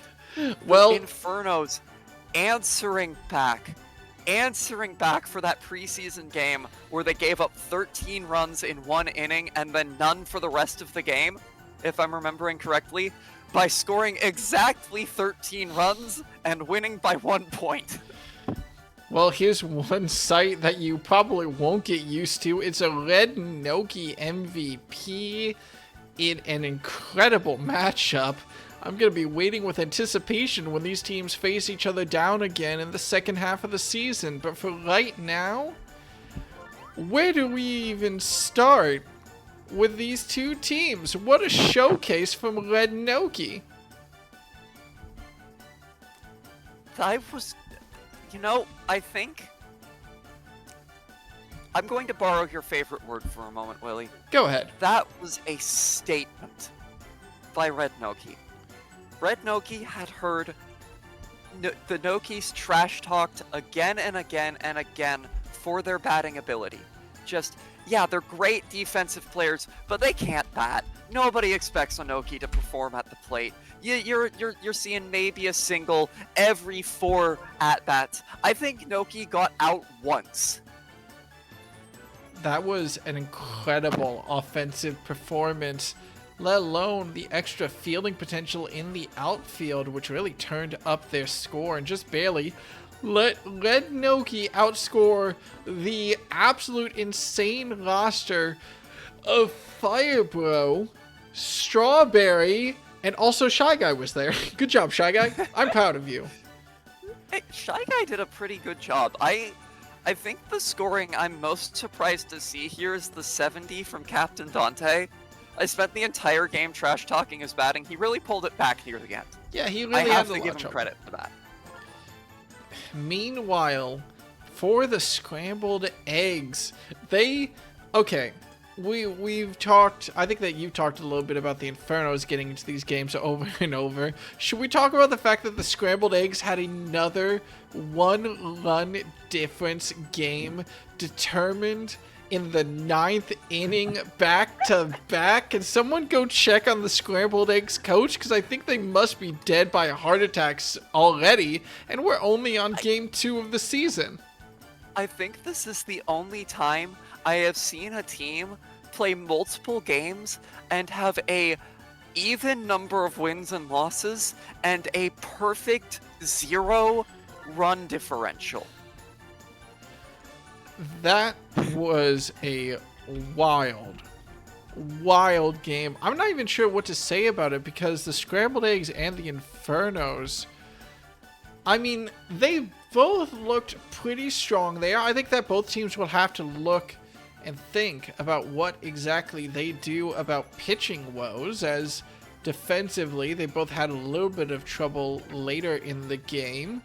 Yeah, you can almost tell from the scoreboard, excusing the Infernos again having, well, an absolute fireball of an inning, scoring 7 in the 4th, which is not expected from this type of team, especially when Fireball hasn't exactly been showing up in the batting box.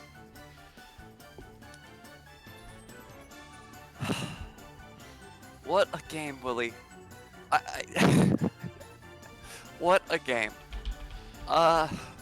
We've still got 2 more games to play. God, we do, don't we?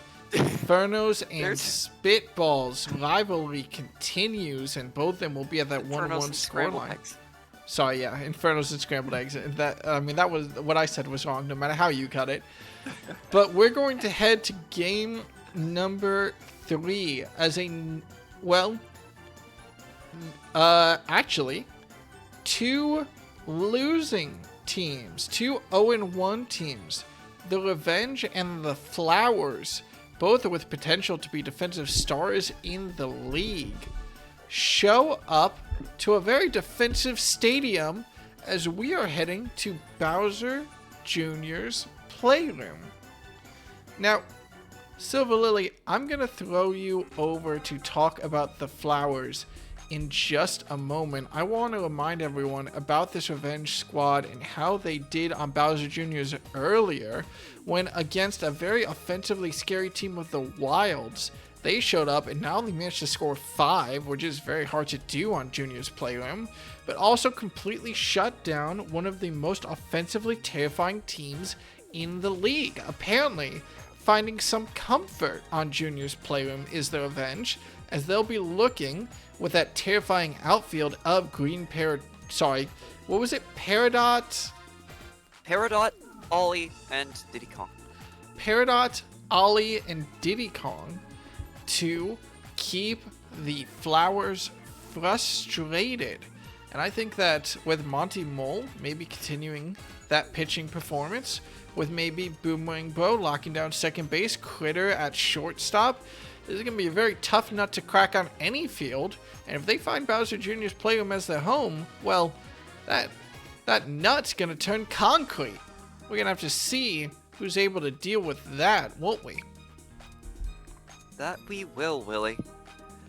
It's looking like it's the Flowers' turn to try. They're still betting big on King K. Rool, taking himself off of Fraud Watch in these last couple of games by coming up big when the Flowers needed him.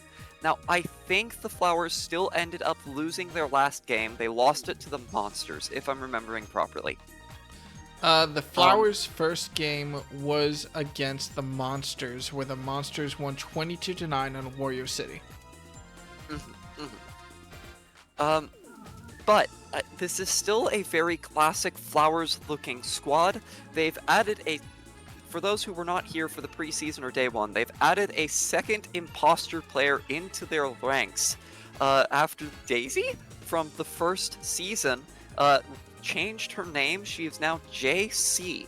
We also have the addition of Louise batting third in the order and playing first base.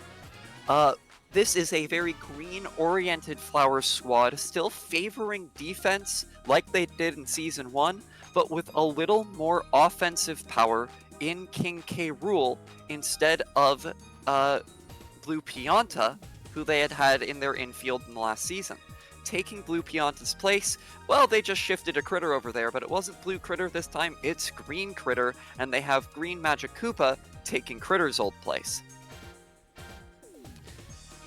Both of these teams really like this stage, but we've seen the Revenge perform well on it with their current lineup. The Flowers have yet to prove themselves here. The Flowers actually haven't played yet on a really defensive stadium. In the preseason, they went to Yoshi Park and DK Jungle. Playday number 1 was on Wario City. I think there's a lot of potential from this team to show up defensively, and I think that Junior's Playroom is, if anywhere, the place for them to do it. Of course, the Revenge, look at that potential. They say, bring it on, as we head into game number 3 of Playday number 2, where the Flowers march into the Revenge at Bowser Jr.'s Playroom.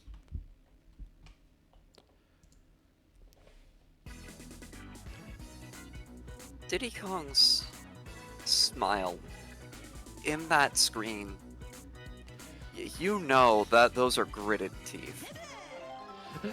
Oh, does the man want to prove himself after last game, that Playday 1 Heartbreaker versus the Scrambled Eggs?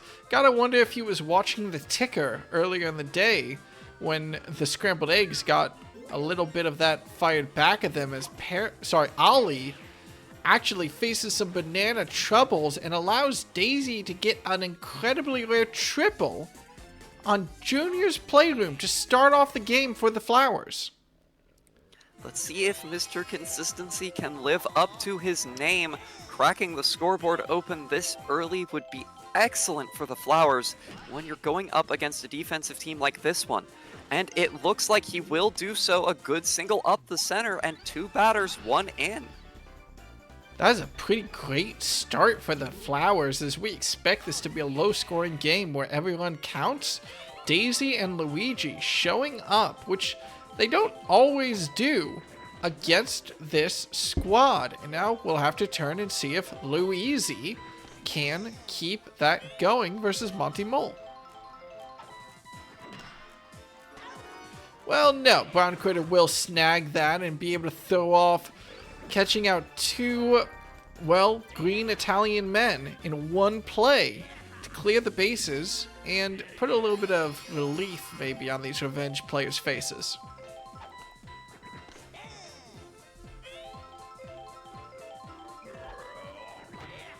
Critter, though, wants to actually start off the scoring, and Diddy Kong and Paragoomba have to scramble, but that outfield is a tough nut to crack. Laser of a ball, I think, might have caught a lot of other outfields unprepared, But Paragoomba and Diddy Kong, easy, snag that one.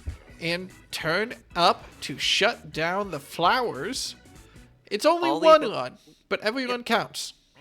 Ollie clearly wanted to make up for her banana bumble earlier in the inning.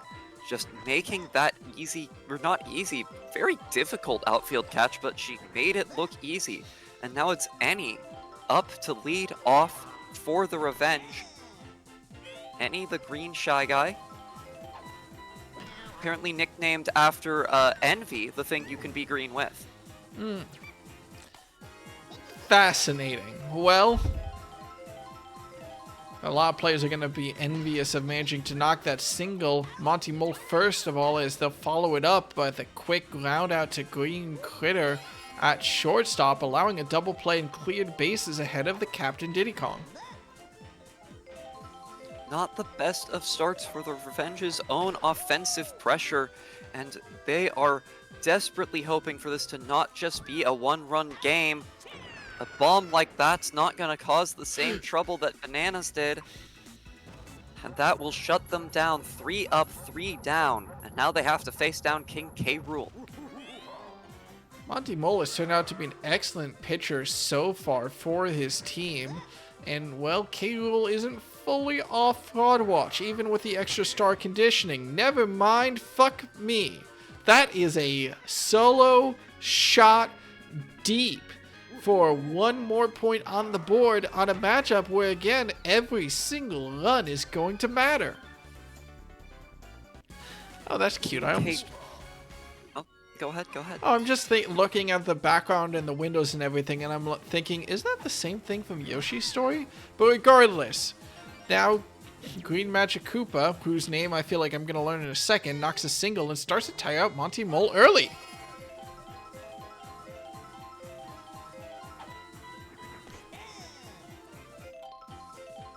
Silver Lily? Sorry, I'm getting a little bit of a lecture from the ghosts in my broadcasting booth right now. Items and ball placement have been on point for the Flowers so far, and Revenge are already having a bit of a defensive woe, especially after that King K. Rool bomb. They've got to try and pull it back together, and that's going to start with Peridot, but the fire stops her from being able to throw a laser back into the infield that might have caught any of the players on base out. Boomerang Bro finally making the hero play that the team needed to shut down this inning with that jumping catch to turn the double play with Critter. It'll be up to Boomerang Bro to start off the Revenge's offense in the bottom of the second. Now, there is plenty of time, and the Revenge have already shown that they're able to score pretty well on Junior's Playroom, so I'm not counting them out quite yet, especially when part of that 2-0 scoreline was from the ever-inconsistent K. Rool, and Boomerang Bro does exactly what they're paid to do with an excellent single out to right field. And here stepping up now is Brown Critter, former champion, current star of the Revenge. Hoping to just send this one long and bring Eggman up. We're going to have a little bit of item support here. It is a long bomb, but it's a slow fall, and it's a fair ball. Banana stuns come out. It gives Boomerang Bro all the time he needs to run to third. Runners on the corners with no outs for Eggman. That's a scary thing to find yourself in. Players are going to have to see if they can figure out how to deal with those fence shots, especially on this stadium. Eggman, though, wants a fence shot of his own, as Red Yoshi and Baby Daisy will try to catch out Boomerang Bro at home, but aren't quite quick enough.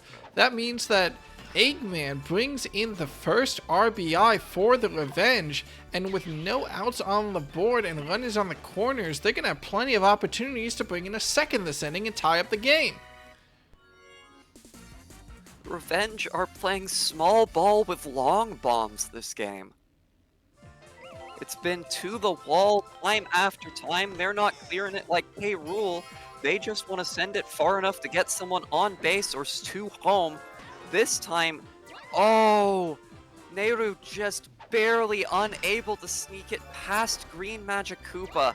It's a magical reel in. send to first for the double play. Brown Critter remains at third, and now it is Ollie's chance to try and bring him home. Charge up hit, but Louise is in position to make the out. That position is right on top of first place, just needs to get in the air a little bit. I am making sure to get down these players' names properly written in our records, as Captain Daisy, top of the batting order, starts off the top of the third and finds a good slap out to right field. That'll be a single, not the triple that she started this game with, but more than good enough to get this game started off as Monty Mold continues to flail and panic on that mound.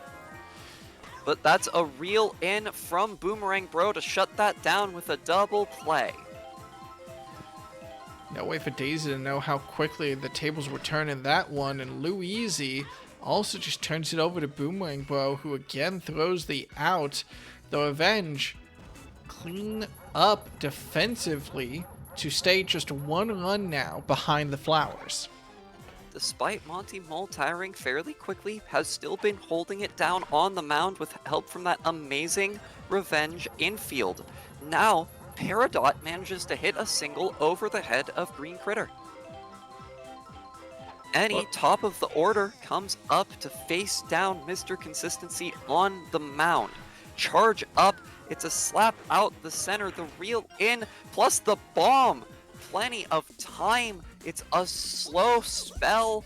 Situations like those where it's not an automatic out, it can actually give the opposing team plenty of time to make it safely to base, and that's what we see there with a little bit of item support.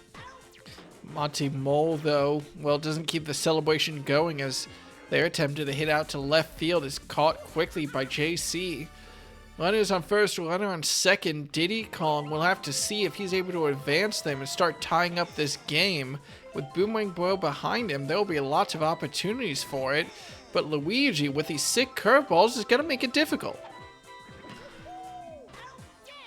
Diddy Kong goes for the slap, but Green Magic Koopa doesn't have to use the spell for that one, and it spells disaster for the Revenge. No luck in that inning as they remain only a single run behind. Plenty of ball game left to play. Well, only a single run behind for now. Critter, I was a little bit afraid of them getting on base and giving King K. Rool even more incentive for a big home run, but their attempt at a bomb is denied by Ollie in the outfield. And now Monty Mole has to find their way past the King K. Rool. Charges, Here's contact. Charge up. It's shallow. Well, it is a line drive, but on this stage, that's not going to be good for much more than a single. Still, at least he's on base as Green Magic Koopa knocks one foul out to left field. That was a scary high ball. These Magic Koopas, sometimes they can just shock us and hit bombs. What won't be shocking is Boomerang Bro reeling in the next hit, turning the double play. And again, the Flowers go scoreless at the top of the fourth. This is kind of what we were expecting in this game, is low score baseball. Absolutely was, Willie. I think we just got a little bit surprised by that Daisy Banana play and a long bomb from King K. Rool. Just a little bit of odd luck. Now we're starting to see the Revenge attempt their small ball game plan again, with once again a long shot out for a single. Well, to see if Brown Critter can keep this one low and fast, as big high balls tend to face a lot of trouble on Junior's Playroom. High and fast is the order. Lady Yoshi will scramble to get there in time, and with Baby Daisy, again another excellent outfield. We've hyped up the Revenge, but the speed of both Baby Daisy and Red Yoshi coming in absolutely clutch there to snag that ball and snag their chances. That's an excellent out against the Revenge that the Flowers managed to reel in. Do not want the Flowers defense to be underestimated. They were the defensive team of last season. I do think the Revenge have that title taken this time around, Well, you maybe could have at least tried to turn around there, Boomerang Bro. That was an odd double play. We don't normally see the first out at first and the second out at second in a double play. Usually we see second to first, but no, sure, why not? Show us something kooky. We've already had an Infernos versus Scrambled Eggs game. Let's get wild. As Red Yoshi comes to the plate to start off the offense for the Flowers this inning. Won't quite be getting wild yet, Willie. That is the last game of the day. I will fight you to death in the Coliseum. Red Yoshi with a great single, and Baby Daisy comes up next to start off the daisy chain. I think that's a new one. I don't think you threatened my life in that particular way before. Maybe not that Mold particular will way. probably be stepping off soon after letting the first two up for this inning on to base. And yep, as I thought, we will be seeing Diddy Kong moving to the mound to try and get the team out of a jam. 2 runners on, and it's an immediate banana ball star pitch. Weak contact by JC. It's good for a double play by the Revenge. Not quite the triple. Brown Critter didn't have time to catch out Baby Daisy. Baby Daisy is quite a fast player. She's growing into her legs after season 1, and now, well, the original Daisy isn't quite fast enough. She'll be caught out by Brown Critter at first base, and the Flowers, for the 3rd time in a row, are silenced. They'll keep that 1-run lead, and it'll be up to the Revenge to try to find the crack in that armor. Nehru attempting to make it again. Bananas don't go her way. Good dive by Green Critter into perfect positioning between them in order to still make the out at first. And that's a Ollie hell of isn't an going out. to make much happen, basically giving the out to first. And it's up to Peridot to try and just make it not a 3-up, 3-down inning, though at this point maybe they want it to be. Though a hit like that disrupts Red Yoshi, it's good single. Probably would have been without the Chain Chomp Shadow. I mean, Red Suddenly Yoshi manifesting. doesn't matter as Critter manages to snag the next hit from any to end the inning. Yeah, I don't know. I mean, Baby Daisy was making that play, and Red Yoshi was just kind of suddenly thrust into a horror movie in the middle of a baseball game. We'll have to check the psyche val on that later, but still, after 6 innings, our scoreline is looking just like the start, as we have a 2-1. Oh, not the banana!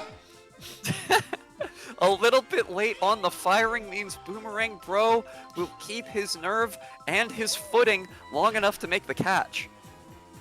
Monty Mole scrambling to catch that one out for the 2nd out of the inning. Means that's 2-1 now, and Diddy Kong is doing an excellent job on the mound, but can he find his way past Critter? If Critter manages to get on base and set something up for King K. ... Well, here's Critter's attempt. Never mind, that's a foul ball.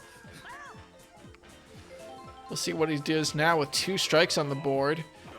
Strike out, Slider! Willie. Strike out to that slider. What a pitch from Diddy Kong to catch that one out. That means, again, the Flowers are kept scoreless, and despite some early disruption... Well, I mean, they still have the lead. We have to talk about that. I'm a little bit relieved to hype up how defensive this game was going to be, to not see any team running away from it, though I suppose that's not the case for any Flowers fans in the audience, who were really hoping that early start would lead to a late game cleanup.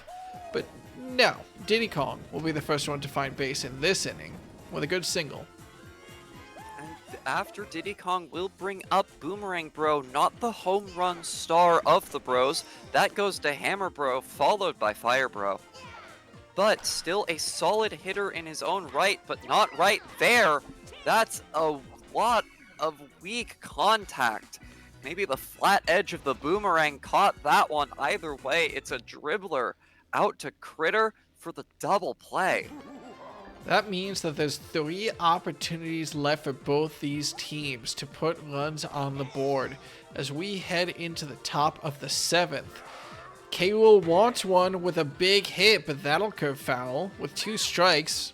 Usually batters go for slap contact, not K-Rool. Catches that slider, but the big tall walls are more than enough to keep that one in. It's only a single. Magic Koopa up next, gonna try and advance the runner, but Magic Koopa bats, well, maybe a little bit better than we have given them credit for in the past. Gonna struggle to make things happen against a team like the Revenge, and especially against an outfielder like Peridot when you give it that much of an oomph.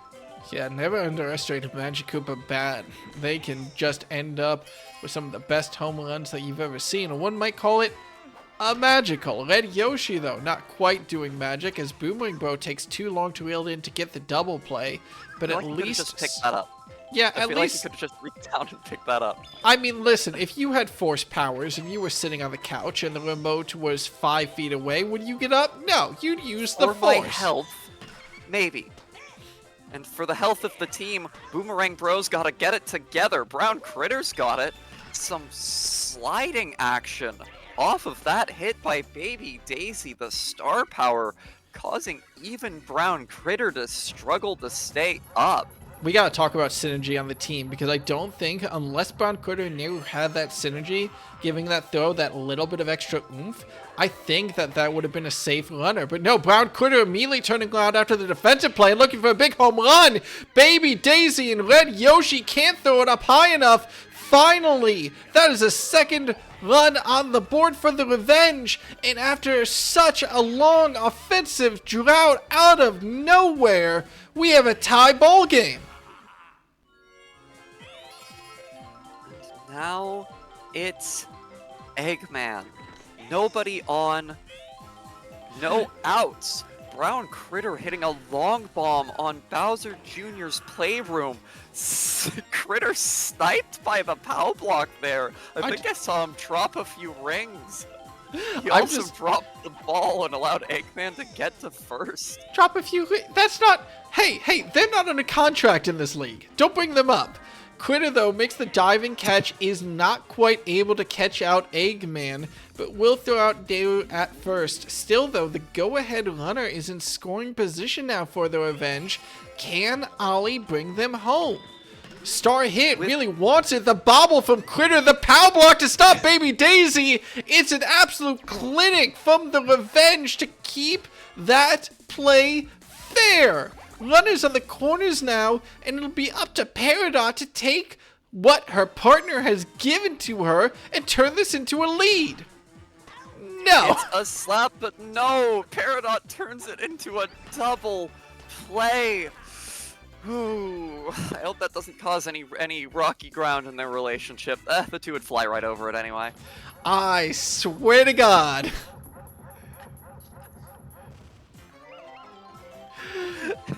JC, second in the daisy chain, first in the inning, first out, as Brown Critter makes the defensive play to catch that one out. With a tie ball game in the 8th, another nail biter in this Playday, as Diddy Kong now pitches against rival Captain Daisy. Slap, another play. The exact same play, but Brown Critter's glove is just a little bit looser, and that lets Daisy successfully reach first base.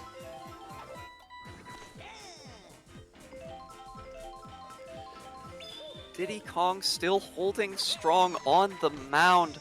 The time spent working on his pitching has been doing wonders for him.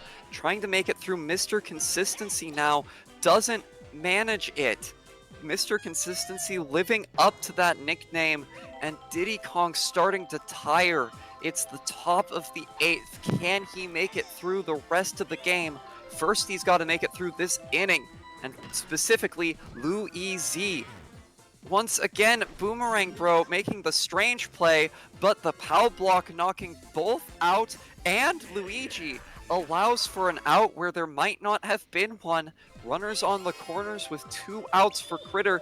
This is a perfect position for the team if they can make the out. But the slap from Critter is good for a run, and it's 2 on with King K. Rool coming up. We've already seen 2 big home runs from the King.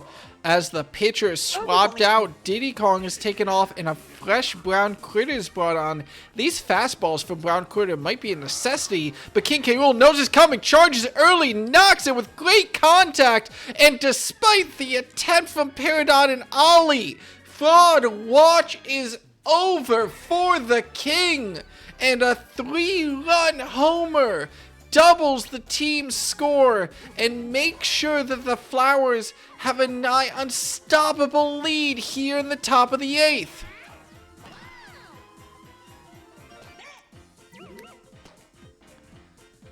What a home run from the King.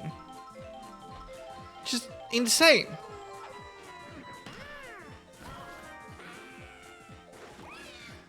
Red Yoshi manages to find a single of his own. Runner on first, runner on second now. Opportunity for additional damage from the Flowers, but Baby Daisy would have to be the player to find it. The slap is a little bit too slow, and Diddy Kong turns the play, meaning the Revenge have 2 opportunities for 4 runs if they want to catch up to this runaway Flowers offense.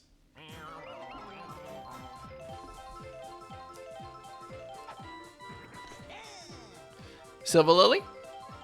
Apologies, Willie. Of course. Well, Annie hits one high, but Baby Daisy will be in there with plenty of time to catch that one. Again, those deep hits, that deep field now working against the Revenge as Luigi faces down Monty Mole, but the starting pitcher with a great boo actually will let him reach second. The Bullet Bill interference. No, not going to go for third. We'll settle for the double. That's still scoring position, though.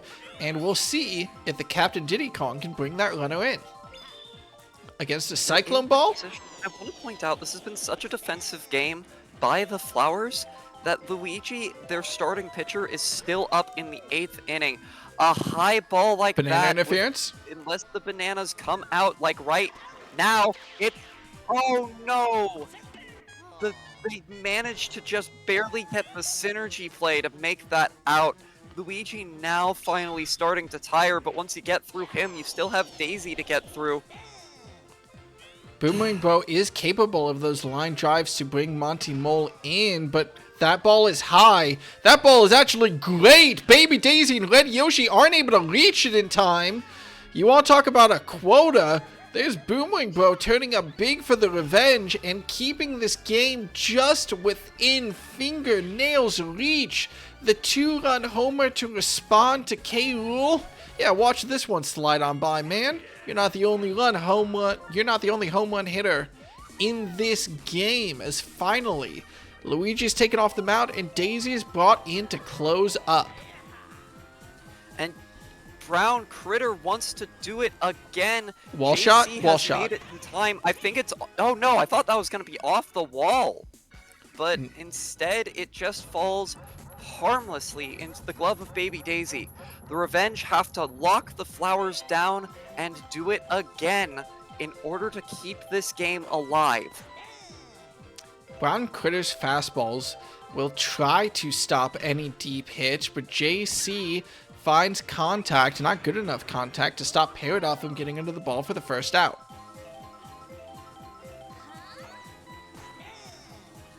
And I think what we saw this last inning was the danger of those star power sluggers that you see so many teams turning to lately. Let's talk about that play there from Hammerboat getting knocked out by a power block, but Captain Diddy Kong keeping his cool and quickly turning the play to secure the second out. Meanwhile, Mr. Consistency can't find his way past Boomerang Bro. That's an excellent defensive showing from the Revenge. I'm sorry to cut you off, but acknowledgement where it's due. Beautiful play to keep them in this game, but in the bottom of the ninth, they need 2. As I was going to say, slugging players even on these defensive stadiums with that star power can turn a manageable 2 runners on situation into unavoidable 3 runs given up. And that, just by itself, has turned around this game in the Flowers' favor. 2 quick outs by the brown jerseys, and now the Revenge need back-to-back to possibly back good hits and they've got to get it out of Ollie and Peridot, two players who are great defensively but haven't made a lot happen offensively. Ollie tries, it's a single. Peridot now. Peridot stepping up now, has managed to make some singles this game, but with no item support, Daisy wants to get this out, throws star power, good discipline from Peridot not to take it, and it's a good hit to left field. Two runners on now. Annie stepping up, another good slap hitter. They've got to try and play small ball, but they don't have the outs to afford it when there's an out at every base. Watch Item out. support needs to Oh come no, in the big flower. here. The flower ball. It's only a boo. That will be it. Daisy seals it off her star pitch. And despite it coming down to the wire in yet another game, it's the Flowers who are able to show off that they don't just have the defensive ability with clutch home run catches by Red Yoshi and Baby Daisy in the outfield, but King K. Rool, I think, officially taking off Fraud Watch as he powers through the Revenge's defense and secures the Flowers their first win of the season. An incredible showing by the Flowers, the turnaround they needed after that game against the Monsters, and another rough one for the Revenge, who just have had a tough time locking down specific sluggers in the league, even after shutting out Donkey Kong.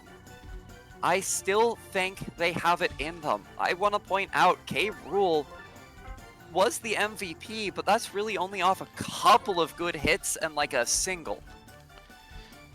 But I mean, hey, when you've got a game that's this low scoring, when you've got a game that's a 6-4 final scoreline, 2 home runs accounting for half your team's runs, that's MVP honors. And on a stadium like Junior's Playroom, more than enough to get the Flowers their win. I agree with you though. This was a great showing from the Revenge. 2 heartbreaking games from them in Playday 1 and Playday 2, where they really showed they had the possibility and just slipped out of their fingers in the last inning or two. I want to give full credit to this Revenge squad though. They deserve it, and they're still looking scary throughout the rest of the season. Yeah, if I'm any team in the league, I am terrified of this Revenge squad. I don't think O2 tells the story of this team well at all. I think they really have what it takes to threaten any given team in the league. A couple have managed to squeak it by them so far, but it's really been by the skin of their teeth and 1 or 2 important big plays. Yeah, I mean, I honestly, I gotta give props where it's due though. We're scared of both these teams going forward. That defensive play from Red Yoshi and Baby Daisy in the outfield was really what the Flowers needed. Without that, I think that one good dinger that they caught could have tied up this game and made it 6-6. But that extra speed was all they needed, and that's a good showcase of what a fast outfielder can do. I mean, excellent plays from them, secures them their first win. And it's not like the Revenge are dying on the scoreboard. They'll be down 0-2, but they will only have a -3 run differential, which is better than some teams with a win on the board so far. And actually, it's better than the Flowers.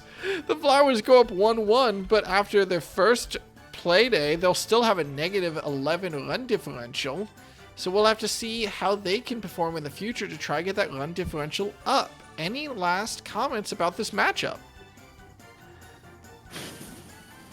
I think when we see this come back around near the end of the season, I think we see just another close game exactly like this one. If not, another defensive showing. I mean, it's also the power of Junior's Playroom. I kind of wish we could see these teams battle it out on something like Warrior City. Then again, I'm sure the Flowers would love to go to Warrior City versus the Revenge, as they're definitely the team that's more to benefit from a slugger's paradise. The big question, I suppose we have to ask the Revenge going forward, is that if your defense can't lock down Junior's Playroom in the regular season, where do you start to take your home games? Well, maybe you go for a little bit of an off-the-wall play, as we'll be heading into our last game of the Playday, and the Rotten Eggs bring us to the first regular season game on the Disruptors, as well, in their home game versus the Wilds, they're taking us to Peach's Ice Garden. Oh boy, Peach's Ice Garden. Silver Lily, Wilds versus Rotten Eggs. I mean, take your pick. Which one of these teams do you want to cover? As both of them are 1-0, coming off of pretty solid showings on Playday 1. I'd say I'm probably the most familiar with the Wilds, having been the former home commentator for the Musicians. So let me try and take the Rotten Eggs here. I just want to cover how I think this team is going to make it happen on Peach's Ice Garden specifically. This is a team that relies on strong, consistent hits from a few batters, and then a couple good, slappers to follow it up. They've got Wario, Birdo, Salamander, and YP in order to try and cover those big hits. And then they've got slapping powers from Yellow Toad, Yellow Shy Guy, Mario, and the 2 Jersey players, right? This is a very consistent batting lineup. And Peach's Ice Garden takes every single viable hit, every single hit that doesn't go right into the waiting arms of a fielder, and turns it into a double or a triple. Just magically. The magic is ice physics. Yeah, so, fair play. With a team like this, who is built up and down, maybe not for the best power, maybe not for the best synergy, but just consistent batting average, this is a scary team on Peach's Ice Garden. But they don't have outfield speed at all. The closest is Yellow Toad. I think that is the fastest player in that outfield. Oh yeah, Yellow Toad is easily the fastest players. Both Statler and Shy Guy have lower speeds, and Yellow Toad at least has something, as his score in the spring training came out to a 7. And Peach's Ice Garden punishes slow outfields harder than anything else. You said you wanted to see the Revenge make an off-the-wall pick for the teams where they didn't think they could manage it on Bowser Jr.'s Playroom, right? The teams with those big star sluggers that might just put it over the wall before your outfields have time to react. Sure. Say, Donkey Kong. Right there in star power up on the Wilds. Yeah, Donkey Kong, easily one of the strongest batters of last season, finally brought into that captain role to bring this Wild roster forward. Couple that with Hammer Bro, we don't often see home runs. I think maybe once we've seen a home run on Peach's Ice Garden. Maybe. I'm not even sure we've seen that. But if any team can do it, if any players can do it, it's a star-powered Donkey Kong with Hammer Bro as a great secondary option, and Funky Kong always there to bring up the extra power. What's up? So, you would say that they are absolutely a home run threat? Sure. If you do not have the outfield to answer them on Peach's Ice Garden, they are going to run rampant. There are going to be inside the park home runs. Oh yeah, I mean, there should be something to note here. One advantage, going off of something you talked about. While both the Wilds Wilds and the Bows have actually the same total speed in the outfield. For the Wilds, their fastest player of Dixie Kong, who's just as fast as Yellow Toad, is in that center field position, giving a little bit of extra play to that Wilds team and a little bit more of a faster player and a more, well, perfect position. Meanwhile, it'll be interesting to see as the Bows' weaker side is right field and the Wilds' weaker side is left field, which teams are able to take advantage of that. And more importantly, it'll be interesting to see if the home run hitters, Donkey Kong and Hammerbro, can show up, or if those big high balls will result in easy catches that leave plenty of time for the players in the outfield to get under them, even under the icy conditions. What are your thoughts about this matchup before we head into the last game of the Playday? I am expecting for this game's score to reach double digits by the 5th inning, quite honestly, for both teams. Yeah, that's fair. Peach's Ice Garden is the land of triples, and while the Bows might be feeling confident on it, well, the Wilds are one of the teams to watch, and if any time is the time to mark their offensive power, it's right now. The Wilds head to the home field of Peach's Ice Garden as we are set to close on Playday 2 of Grand Slam Galaxy. I mean, I'm very curious to see. We should also bring up the Ron Eggs still in that triple captain position. They actually haven't changed their roster since from week 1. Neither have the Wilds, both seeing plenty of success from it. And Tato will be the one to start off the batting in this game with a solid single right up the middle. I mean, it might be a weird field, but good hits like that will always lead to solid singles. And, I mean, it's nice to go back to old reliable. A good, quick dive by Salamander shuts down the potential of that hit from Dixie Kong, and means Donkey Kong will have nobody up to bat in with his fist. Is it really a run batted in? I don't really want to use the word that would come up. It doesn't matter. He got out. He got out, and there was nobody on base anyways. Oh, yeah. I mean, that's a good defensive start for the Bows against the Wilds, as you're right. I mean, listen, you can go ahead and walk up to the 9-foot-tall gorilla and tell him that he's not allowed to use the boxing glove that he currently has on his hand. You can be the umpire to try to march that one out, as we'll see a rare pop fly foul ball as Yellow Toad gets caught out in right field by Tato.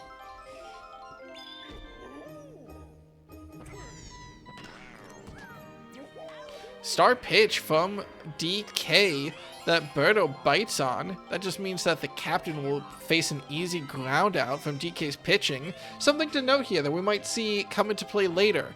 The Wilds are starting off their starred captain on the mound. So the question of who comes in second, where they come in from, and what kind of performance we can expect from them is a little bit more of a raised eyebrow. Wario does try to advance Yellow Shy Guy, but is caught out. Wait.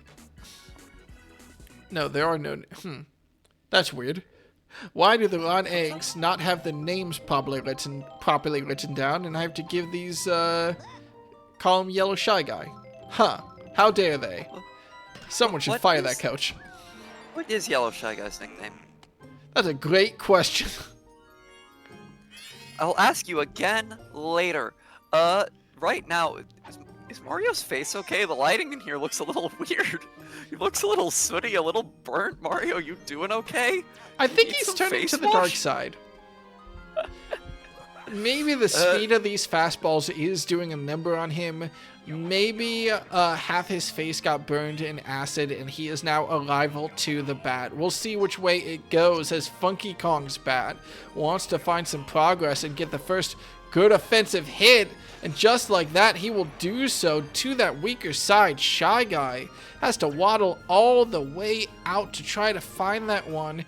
And it's a double from Funky Kong to put the Wilds in the first good scoring position we've seen this game. And that's the worry of slow fielders, especially outfielders on Peach's Ice Garden.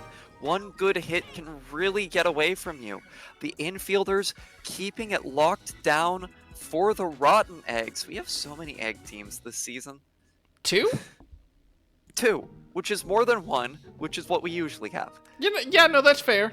That's totally fair. Actually, I'm thinking We about have it. twice the number of egg teams we usually have. We didn't have any egg teams last time. It was, well, unless you had the count the fire fire eggs. eggs. Yeah, I guess the fire eggs count. Big high ball from Statler.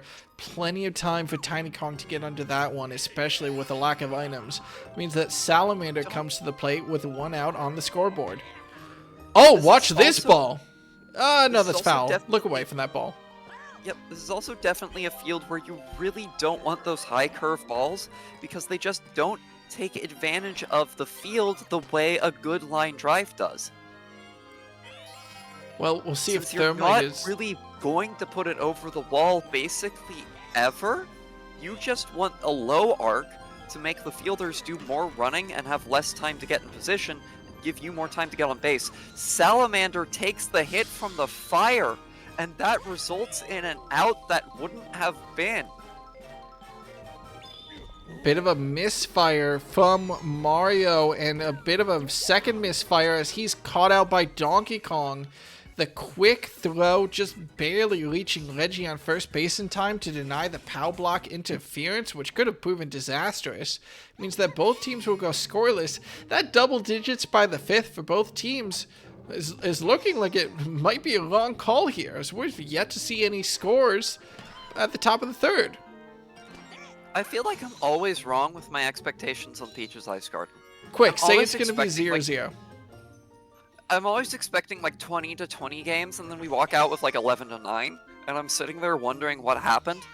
I think what you have to remember is that critters have bobbled like 5 or 6 times apiece today. The critters are just losing track of the ball left and right. The shadows are really weird on this stage.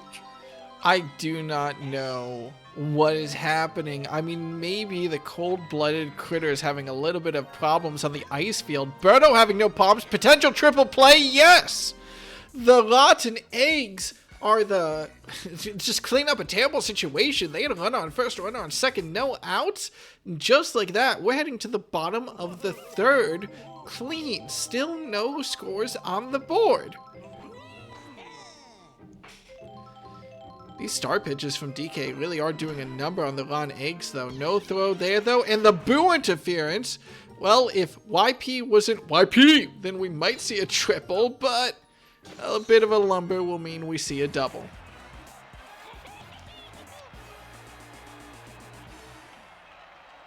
What is going on with Yellow Toad's job? Toad now, who has never had a nickname either, as far as I'm aware. Certainly didn't when he played for the Musicians for a little while. I'm gonna have to nickname every single... No, Peridot and Ollie are wonderful members of this league, and I should respect them. Double play, no! YP barely slides in in time, and the double play is denied. That means that Birdo has a lot more to work with as she faces down Donkey Kong, and it's a captain versus captain. Birdo swung on this last time, but she'll do a star hit this time to bring it all the way to the outfield and secure a single. It won't be the first run of the game, but it does put runners on the corners. And now, all DK has to do to shut down this offense from the Ron Eggs is find his way past Shy Guy. Very doable. Or not. A great hit from Yellow Shy Guy will go over the head of the infielder Baby DK. And YP slides in, knocking Gray Shy Guy off the plate to take the first run of the game. Runners remain on the corners for the Rotten Eggs, and we might start seeing this scoreboard really opened up. It depends on what Wario does here. Again, a good slap. Birdo, not sure if it's going to be caught, doesn't run, meaning there's no runs scored. With bases loaded, plenty of opportunity from a double play, so the Wilds have plenty of opportunity to clean this up, especially with a star pitch from DK. The slap comes in. The buddy fielding from the expert. Funky Kong and Donkey Kong secures the double play and gives them out that inning, but Donkey Kong is starting to tire it already, and we're going to have to see what pitcher comes in for the Wilds next, but their first priority is finding their way back from this one-run deficit.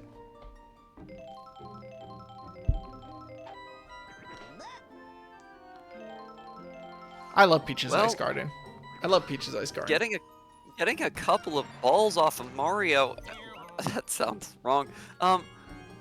It's a good single by Dixie Kong. Let's just move on. DK versus Mario. Classic rivalry, this one. Put this card in reverse. Don't worry, Pauline isn't in this game. Hey, Nintendo, switch to sluggers, baby! Please, I'd love another Mario game. And you still have a 10% stake in the Seattle Mariners, right? Okay, like, hear me out, okay? Hear me out. Just put Cal Raleigh in. Just put Cal Raleigh in no other Mario human Super players. Sluggers game. No other human players. I need this. I want him to have a 10 in batting. Baby DK slaps it for the first time that the Wilds will see the bases in this inning. So if they want to tie it up, it'll have to be Baby DK so that's the one to... Sorry? Dixie Kong got on, and then there was a double play, wasn't there? I was not paying attention. I was too busy yelling about switch to Mario Baseball. Thermite, though, shuts it down and keeps the Wilds scoreless. And it's a low-scoring game so far, but with the Bows heading into probably one of the most dangerous sections of their lineup, Salamander, Thermite, Mario, we'll see if they're able to extend their lead. The Ron Eggs, excuse me. How am I screwing this up so badly? Wow. Weak hit from Salamander, though. Hammerbow with a quick, easy throw out, and Donkey Kong, the question now is, how long can he last on the well, there's not a mound. What do we call the mound in this case, Silver Lily? It's just kind of like a... Oh, no! Oh, that's disastrous for the Wilds. I mean, it's still just a single. You'd think you'd get more off of that, but sometimes the ice physics help out the runners a little bit. Well, Thermite was knocked over by the same power block, to be fair. It's really just a circle in the rink, Willie. I mean, yeah, Mario does that slap, and Thermite is able to reach second in time. So, after a scary-looking first hit that curved foul, now we have a runner on first, runner on second, one out, and YP facing down Reggie. DK has shut down so many potential batters with that star hit, but Reggie is more than good enough as Baby DK snags that ball that was trying to fly past him, gets the great double play, and the Rotten Eggs are also in a great position, silenced by the defense of the Wilds.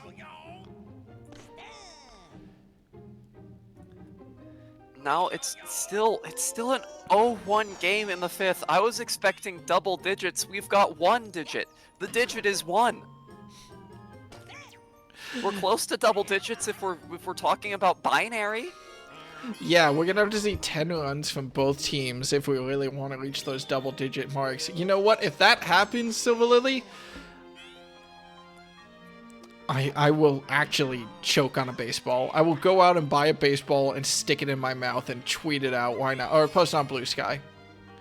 Now, that double play will make it all the harder. Tiny Kong, though, with a good hit and ice interference. No, Yellow Toad burst through it.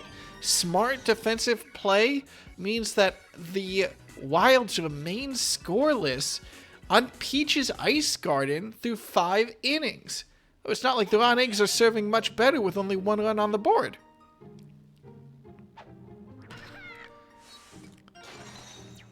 Top of the batting order, but Yellow Toad does not have enough time to reach base, as the quick throw-in from Tato and Baby DK is enough to catch him at first. And there goes Birdo, being caught out by a nice sliding catch by DK, also at that first base position.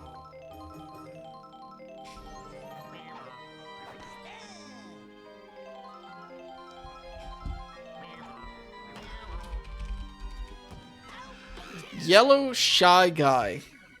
The last chance for the Rotten Eggs in that inning just caught out by the midfielder of Dixie Kong and was still at an 0-1 scoreboard heading into the 6th inning. If anyone could change that, it would be an excellent line drive from Hammer Bro, and they want it, but they'll have to watch that curveball from Mario slide past them. Fastball caught. This one's deep, but with no item support. Yellow Shy Guy is barely able to get under that one for the out. So now it's Tato up to see what she can do. Tato's hitting one square up center for a good single. That'll put her on first. One out for Dixie Kong. If Dixie Kong doesn't hit into a double play, we will be seeing Donkey Kong this inning. He's not had a lot of luck on the mound so far. Hey, look at double play. Oh, wow, look at that. I can't believe that could have happened. I can't believe that we have a lower score going into the bottom of the 6th on Peach's Ice Garden than we did on Mario Stadium. And let me check my notes here. Bowser Jr.'s Playroom. Two of the defensive titans of the league went up against each other on Junior's Playroom, and it's Peach's Ice Garden where we're seeing no action. It's true from two incredibly offensive teams as well, Willie. It's truly baffling the amount of nothing we're seeing this game. Wario using a star hit in order to try and make something happen, and all he gets off of it is a single. Oh my god. Finally see another one of those good long hits, this time by Statler out into left field. Wario is going to try and run home in time. He makes it. We now officially have a second point on the inning. On the board. On the board, not the inning.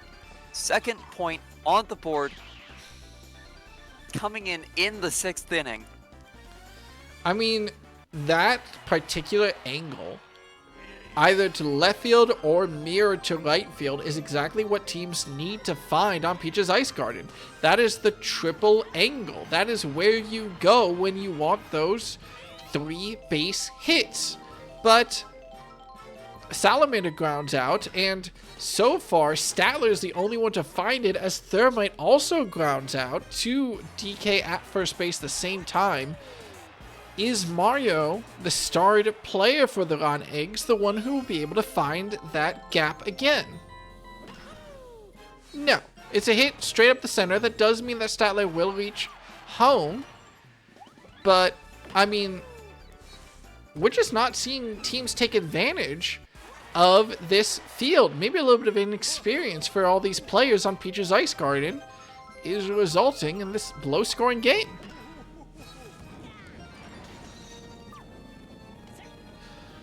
YP! It's a nice single to at least advance Mario. There's 2 runs on the board now for Yellow Toad. Or 2, sorry. Actually, no, there is 2 runs on the board in this inning. But 2 runners on the field, and a good slap should put 3 on base, as Yellow Toad also successfully reaches safety.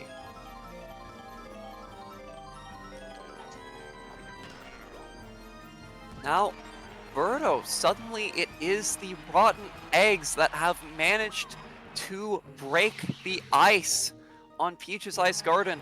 How they long got were you one waiting on that good one? hit in before, and that was it. Now they've gotten 5 runs this inning. I almost feel like both teams were holding back just so I could be extra wrong. Well, it's Statler and Birdo, the 2 Bose players from Season 1, who pay attention, know the stadium, and find the hole in the defense to properly put runs up on the board. But with Reggie starting to tire, he's swapped out to the outfield, and that fast center fielder of Dixie Kong is brought in from the wilds to see what she can do. I guess outfield synergy doesn't matter as much on this stadium, and Dixie Kong does get a little bit of a pitcher's blessing with bad contact coming from Gray Shy Guy over to Baby DK. But on any other stadium, that swap there would have been disastrous. There is no synergy in the entire outfield anymore. we don't often see teams, we've never really seen teams specifically change their roster according to the field that they're going to. But to be fair, if there's one place to do it for, once you know that you're going to Peach's Ice Garden, just outfield synergy does not matter. And that really allows you to swap up your team in really interesting ways should you have the players for it. Baby DK and DK both don't find anything off of Mario's pitching as he continues in the top of the 7th to put on a defensive clinic at the Ice Gardens.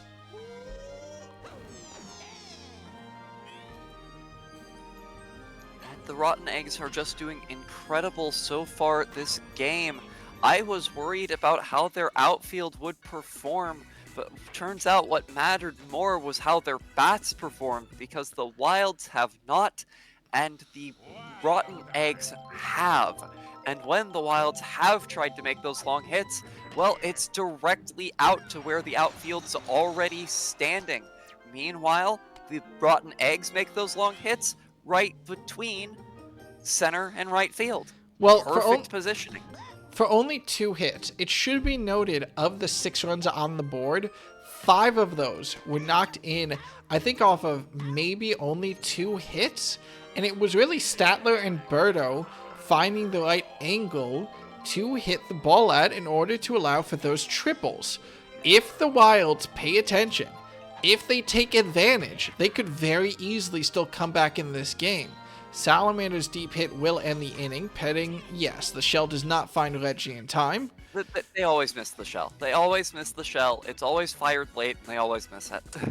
Well, it's always exciting. So now at the top of the 8th, Funky Kong.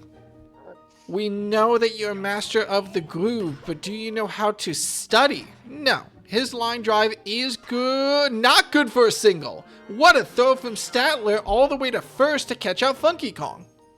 Funky Kong takes those cool vibes all the way to running the base paths, Willie. He takes things slow and at his own speed, which is slow. Yes, that was redundant. No, I don't care. I mean, it's such a good point, you might as well say it twice, as Tiny Kong steps up to the plate. Mario really melting away these Wilds players as Tiny Kong's lack of contact results in her just grounding out, and it's 3 up, 3 out. If the Wilds want back into this game, they're going to have to learn Peach's Ice Garden quick. And for the record, on Playday 2, it's been the away team that has won all 3 of the games so far. Something I wanted to say and forgot. But now, as this game comes to a close, is worth noting. Dixie Kong still doing a good job here, trying to silence this Rotten Eggs offense. And Mario's high hit will be caught by Tato in the outfield, just off the foul line. So now, YP is the last hope for the Rotten Eggs in this inning at the bottom of the 8th. Good slap contact. Actually, a little bit of... Okay, thank God Tato got to that ball in time. If that boo had activated before she snagged it, that could have very easily been a double from the Pianta. Maybe more. Now we've got a slap from Yellow Toad. The yellow core for the Rotten Eggs coming up with the singles in this inning, setting up Birdo, one of those batters, to find the right line. Can she do it again? Well, first there will be a foul. She's charging up early. She's charging up early. Oh, wait, there's only 1 strike. I thought there were 2 for some reason. Good deep hit that Tato just gets under, meaning that the Rotten Eggs are stopped. All right, it's do or die for the Wilds. 3 outs left, 6 runs to make. Can they find the line they need to? Well, Hammerbro doesn't exactly put the power behind him that we expect, but that was the right angle. So hopefully, players like Tato can put a little bit of extra juice behind their bat.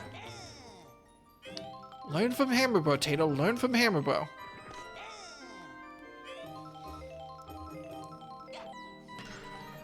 Fastball caught. Birdo reels it in. the POW block isn't enough to stop her throwing out Hammer Bow at first.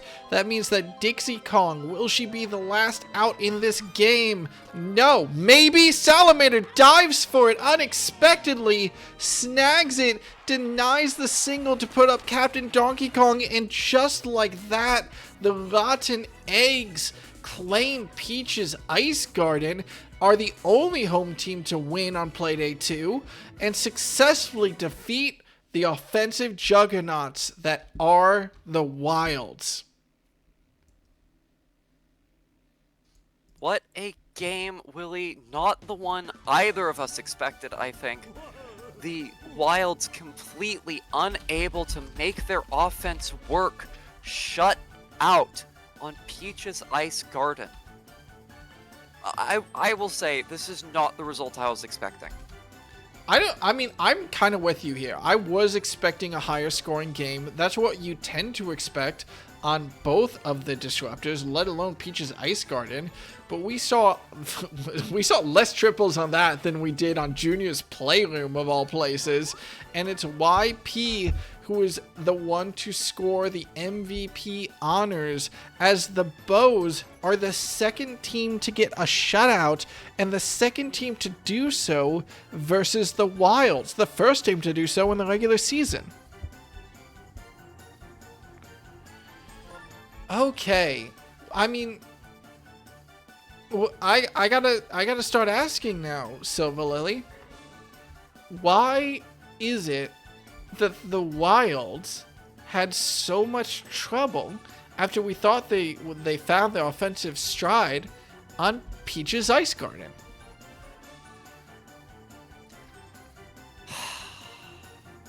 Why is it that the Wilds have so much trouble? Shit. I really don't know what to say, Willie, other than that Peach's Ice Garden makes fools of us all. Especially me, the one who thought we'd be seeing double digits by the 5th inning when we saw 6 runs in the entire game. I think the one thing that we can both agree on is that Peach's Ice Garden is a much more exciting field than some other fields that exist here. Hey. We both know what field I'm thinking of. I don't even need to say it. But just for fun, how about we say it together on 3? Ready? We're both going to say the worst field in the game on 3. 1, 2, 3. Yoshi Mario Park. Stadium. I will kill you! But Peach's You couldn't Ice... kill me if you tried. No, I love you too much. But it's the Rotten Eggs who claim this one. I mean, even though I love the Rotten Eggs, let me point something out. Of all the Peach's Ice Garden games that we've seen so far, I mean, that was by far the lowest scoring that we've seen. We saw it in Season 1. We saw Peach's Ice Garden 5 times. Once in the preseason, twice in the regular season, twice in the postseason. In those games, the average total runs scored is, I don't have it exactly in front of me, but somewhere around, yeah, all of them had total runs scored above 10. The average looks to be around 12 or 13. This was 6, and only for one side of the board. In fact, for almost all of those games, for all those games, the winning team scored well above 6. So I don't know what to say here. I don't want to start singing the praises of the Rotten Eggs when this wasn't exactly a great showing from them on the scoreboard. It was more so a good showing for them defensively on Peach's Ice Garden, which can be a very temperamental field.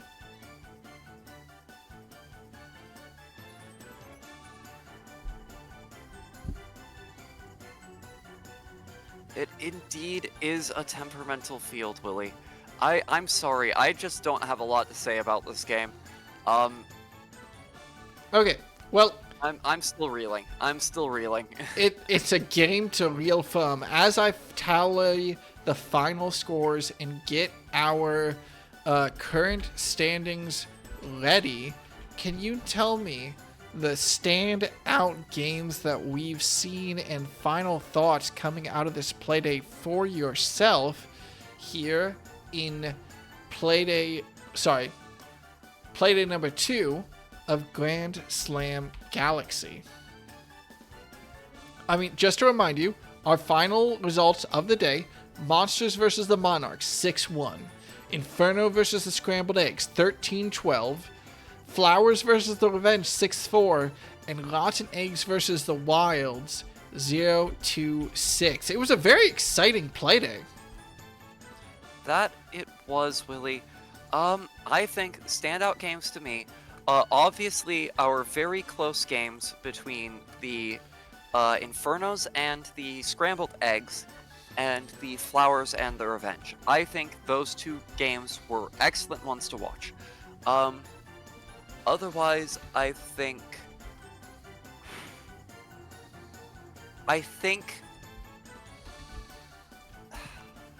the other two games had bigger score differences. Right? That's not like an opinion, obviously. That's not something I think, but I need that to lead into what I'm going to say. They had bigger score differences, but I don't know how much those score differences tell the story of the Monsters Monarchs game.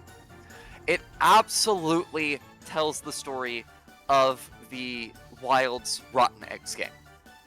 I don't think there is much else to say about this game that I can say at the very least, other than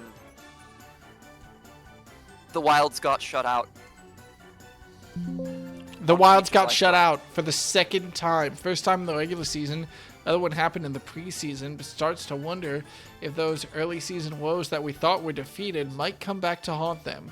The standings after Playday number 2 are up and ready. The Monsters and the Rotten Eggs are the two undefeated teams so far, boasting double-digit run differentials, the only two teams to do so far. The middle of the pack is quite the scramble, with 4 teams at 1-1, including the Scrambled Eggs, but only one of those teams actually has a positive run differential. It's kind of a weighted league right now, as 3 of the teams have positive run differentials, 4 of those are negative, and one team, the Scrambled Eggs, sits at a 1-1-0 run differential scoreline. It's the Wilds, the Scrambled Eggs, the Infernos, and the Flowers that all sit at 1-1.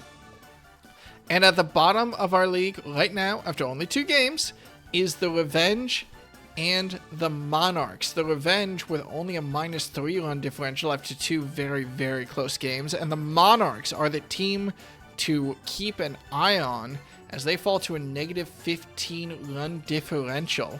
Here's my opinion about these standings right now.